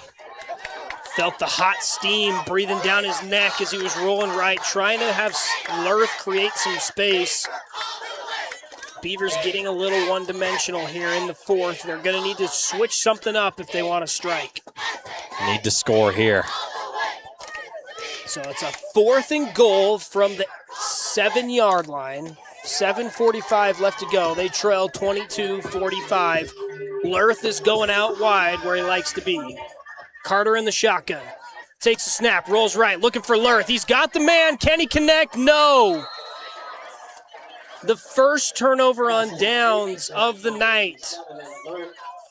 No flags either, considering the officiating. I was kind of almost expecting something to come out, but good coverage. And it was a well-drawn-up play. That was the right decision. Have a quick out for Lurth. He had a half a step, but the ball was wide right. Carter couldn't connect. Yeah, just the 2 steps in and then come right back out. Not a bad route from Lurth, but it was covered well. And that might write the story for Beaver, down 23 points with just 7:40 left. So Yeomans will take over, standing on his goal line. Hands off Palmer. Driving up the middle. He's got a lot of room. He's got blockers. He's got room. He's thundering down the right side. Cuts back in. Steps out at the 42-yard line. A pickup of more than 30 yards. The Beaver defense is getting tired, and Palmer is taking every advantage of that he can. Man, he has mastered that cutback, hasn't he? We've seen him go to it multiple times tonight, and it's worked every single time. This guy just finds space. Yeomans takes his shot, quick little screen pass to his right side, and now the Broncos have room. Fake cut back inside, drugged down. A great pickup on the play that time for the Broncos. Great Randall cut. Black. And a really good block by Mike and Keith, maybe not. There is a flag at the 50-yard line. Holding on the offense, that's going to mitigate that play and back them up. Andrew Nielsen called for the hold.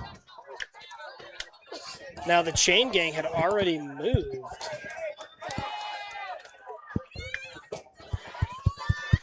Looks like it's staying there, though. I think they'll go from the spot again.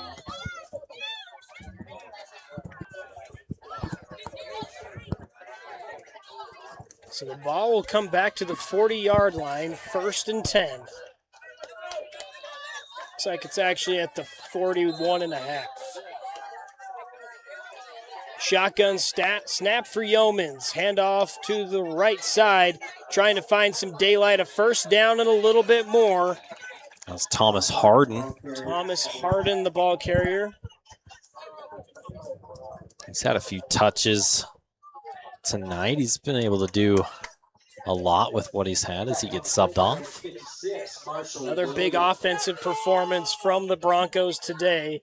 We'll have to wait till the official stats come out to see if Yeomans and Palmer topped their stats from last week.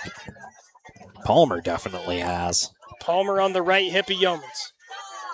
Handoff this time up the middle. Pickup of maybe 3. Interesting little flip there. Bo Yeomans kind of pretending like he tucks it to run while flipping it. 6:40 left to go in a 45-22 ball game. Yeomans motions a man to his right side, rolls to his right, shovel pass to Palmer. Palmer's met by this pack of Beavers. Picks up 3 though, so a 3rd and 4. Not a lot of blockers in the middle. Beaver recognized that, was able to swarm to him.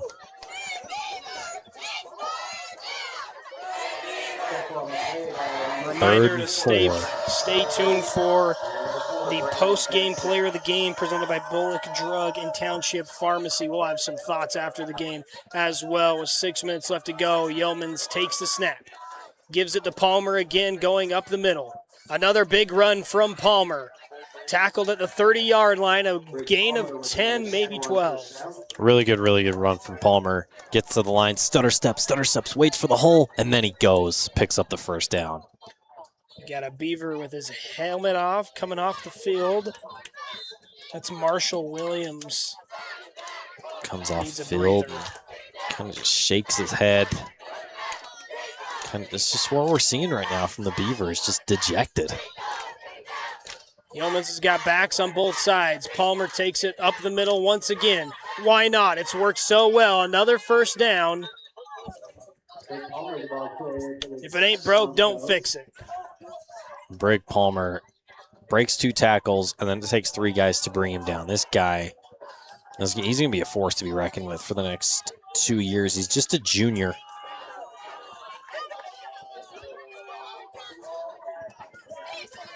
Here we go again. Doubles out to the left, single on the right side. Yeomans takes a snap, a wide open target in the middle of the field. The flag flies. Touchdown if it stands, Keelan Hutchins. And they're going to get an illegal man downfield. He must not have lined up far enough away. He can't come from a lineman position or be on the ball if a receiver is also on the ball. There was a couple of guys that could have called that on. Almost the whole line was down there. So that'll back him up, take away the big man touchdown.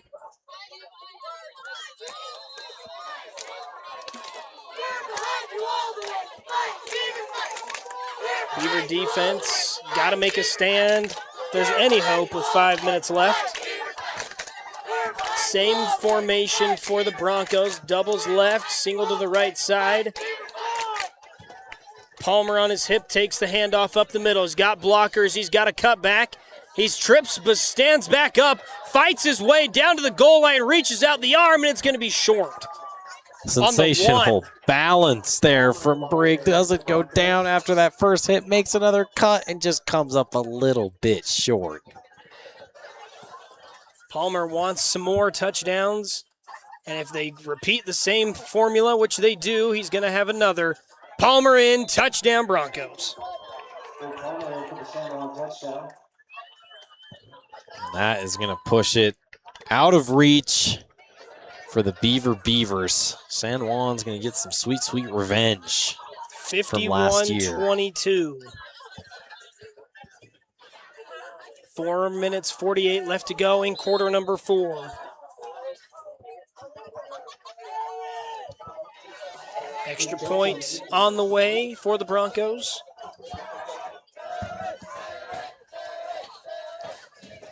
This one is put up and through. Very solid kicking performance tonight from the Broncos. Lucas Jepson, the kicker, his older brother Jonas Jepson, played linebacker for the Broncos, graduated last year, currently serving his LDS mission right now in the Ivory Coast of Africa, I believe. You know what they say, that those who go to Africa are the most elite, right? That's right. That's, yeah. I would. Maybe I would.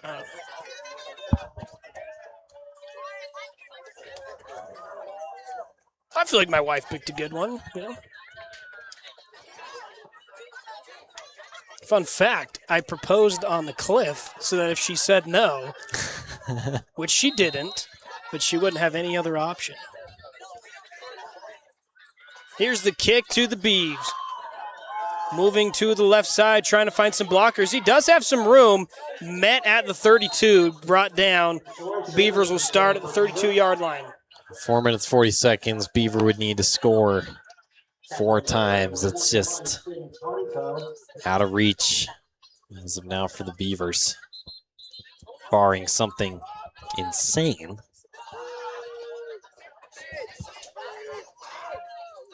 Maybe Beaver tries some stuff, you know, for next week. Try what worked. Sideline warning against San Juan. They're getting a little excited. And they should be. They're up 52-22 on the runner-up state champs from last year. A team that has given them a little bit of heartache the last couple of years. One of the few teams that has been able to, but tonight is not that story. Yes, ever since the end of that first quarter, this has been a phenomenal performance from San Juan, inside and out.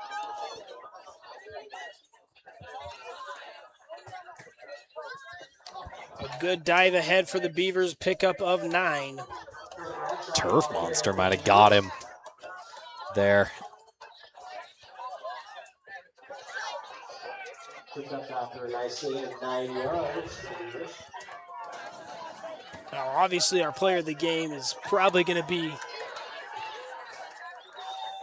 Bo Yeomans or Brig Palmer. A nice reception from Emmett Lurth, though, to pick up a first down. Number 87, Emmett Lurth. We're super excited for this first broadcast we're able to do with a whole camera set up. A lot of energy. Broadcast team doing a great job. Nathaniel back in the studio. It's my man. He makes the best radio content. Hand off the middle this time. Beavers, they got a lot of room. How about that? A pickup of 15. And what's thought to be a kind of a hopeless effort. A big surge from the Beavers up the right side.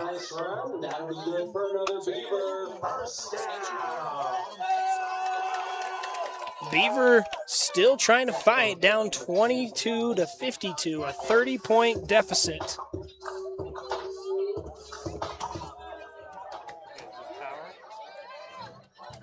Beaver snap, fired deep down the field. That one's well overthrown.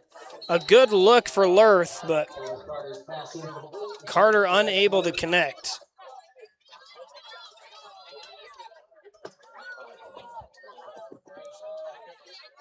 .330 left to go in the Wilson Orthodontics fourth quarter. Offices in Cedar City, Parowan, and Beaver.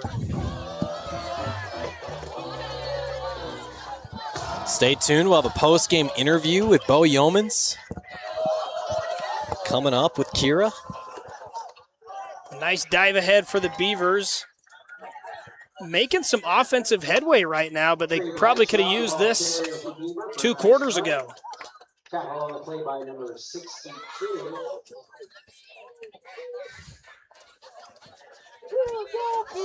Yeah, I would like to see Beaver just kind of maybe try some stuff heading into next week. Maybe try some schemes that they're not quite sure on. Just get some reps.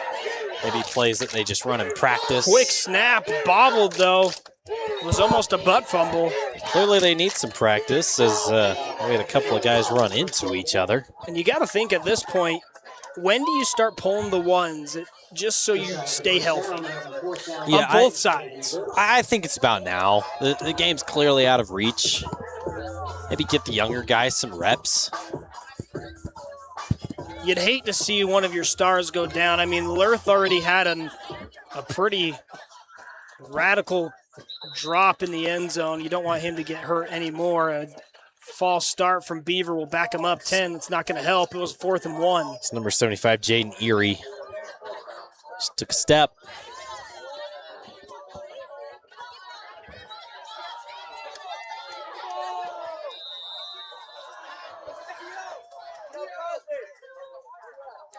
Got about 2:25 left and a 30-point deficit. Just a complete game from San Juan. Turnover free. Not a lot of penalties. A great performance. There goes Carter rolling left side. Fires that ball with a prayer. Only problem is the referee's not on his team to receive that.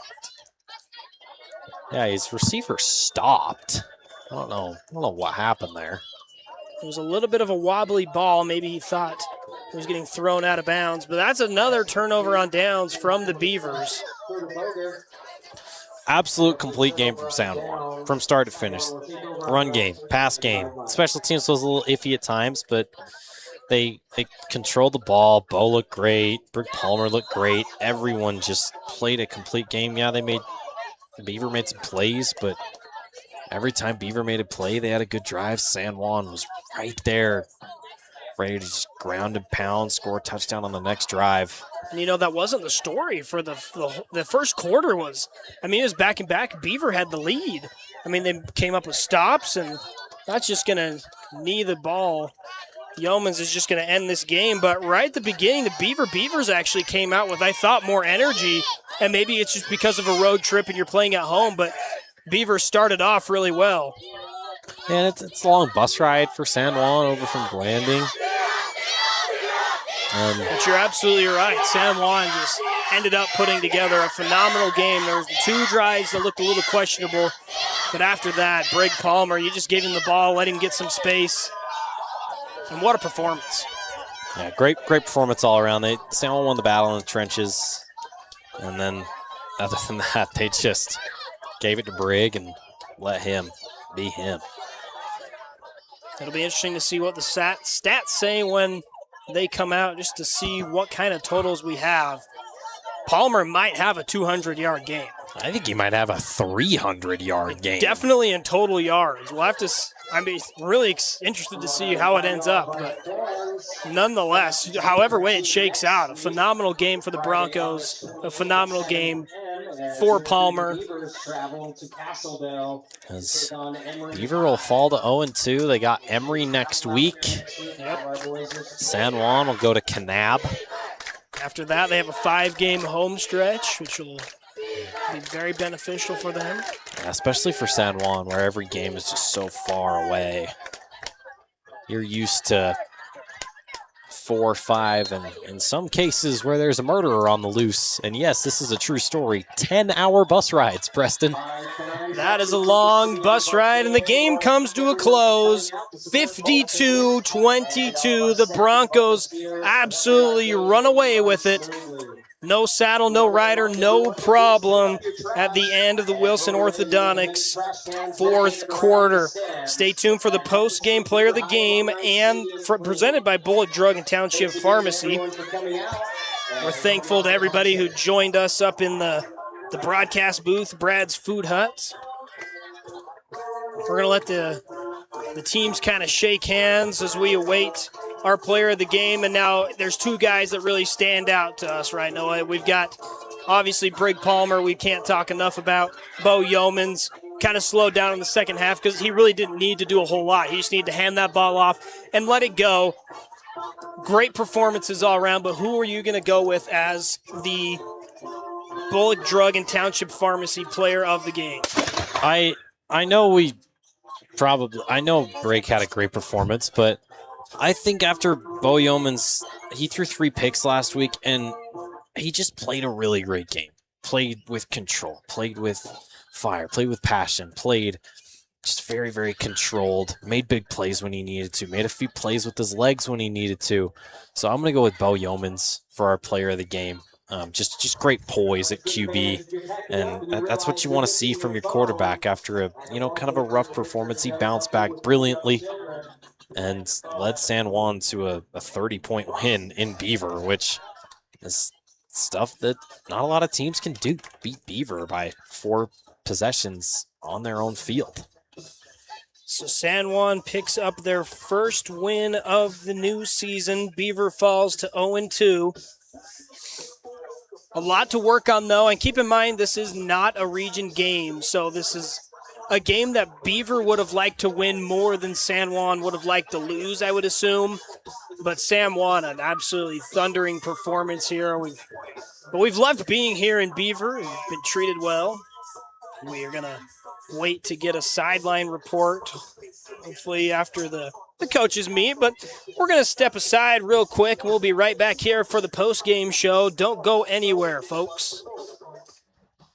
Brad's Food Hut is proud to help bring this high school sports broadcast to you. Before the game, after the game, or any time, Brad's offers your favorite burgers, fish and chips, turkey and chicken sandwiches, shakes, soft drinks, and more. Located at 546 North Main Street in Cedar City, Brad's has been feeding locals and visitors alike for almost 40 years. For a quick bite or to feed the whole family, Brad's offers a range of options, and if you call ahead, they can have your order ready for you. 586-6358. That's 586-6358 for Brad's Food Hut.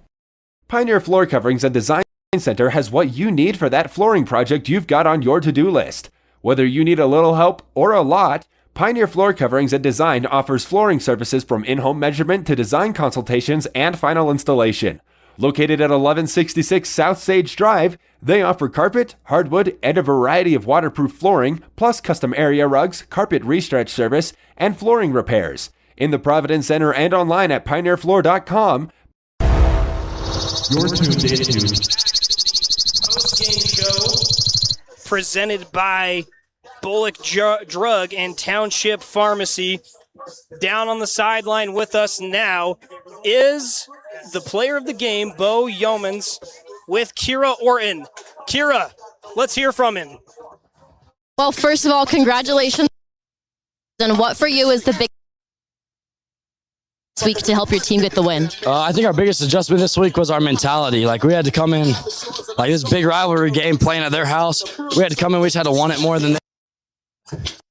Line of scrimmage, like that's where big dogs were moving everyone around. It's easy to do stuff when they do that. Once again, congratulations on behalf of Thunder 91, Bullock Drug and Town.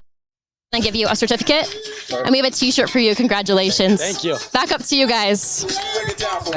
Thank you so much, Kira. That was a wonderful post-game interview. Final thoughts, Noah? Yeah, as Bo said, and as I kind of said earlier, they won the battle in the trenches. And yeah, we saw Brig Palmer run wild all over this field, but that doesn't happen without the big boys, and they don't give the recognition they deserve. But I'm going to give it to them here. Shout out to the linemen, man. They never get realized, they never get recognized, but they are what won San Juan this game. They played great. Bo Yeomans played great. Brig played great, and it was just a complete game from start to finish. Yeah, they were down in the first quarter, but they didn't fret. They just kept their foot on the gas and kept chugging along to a 30-point win.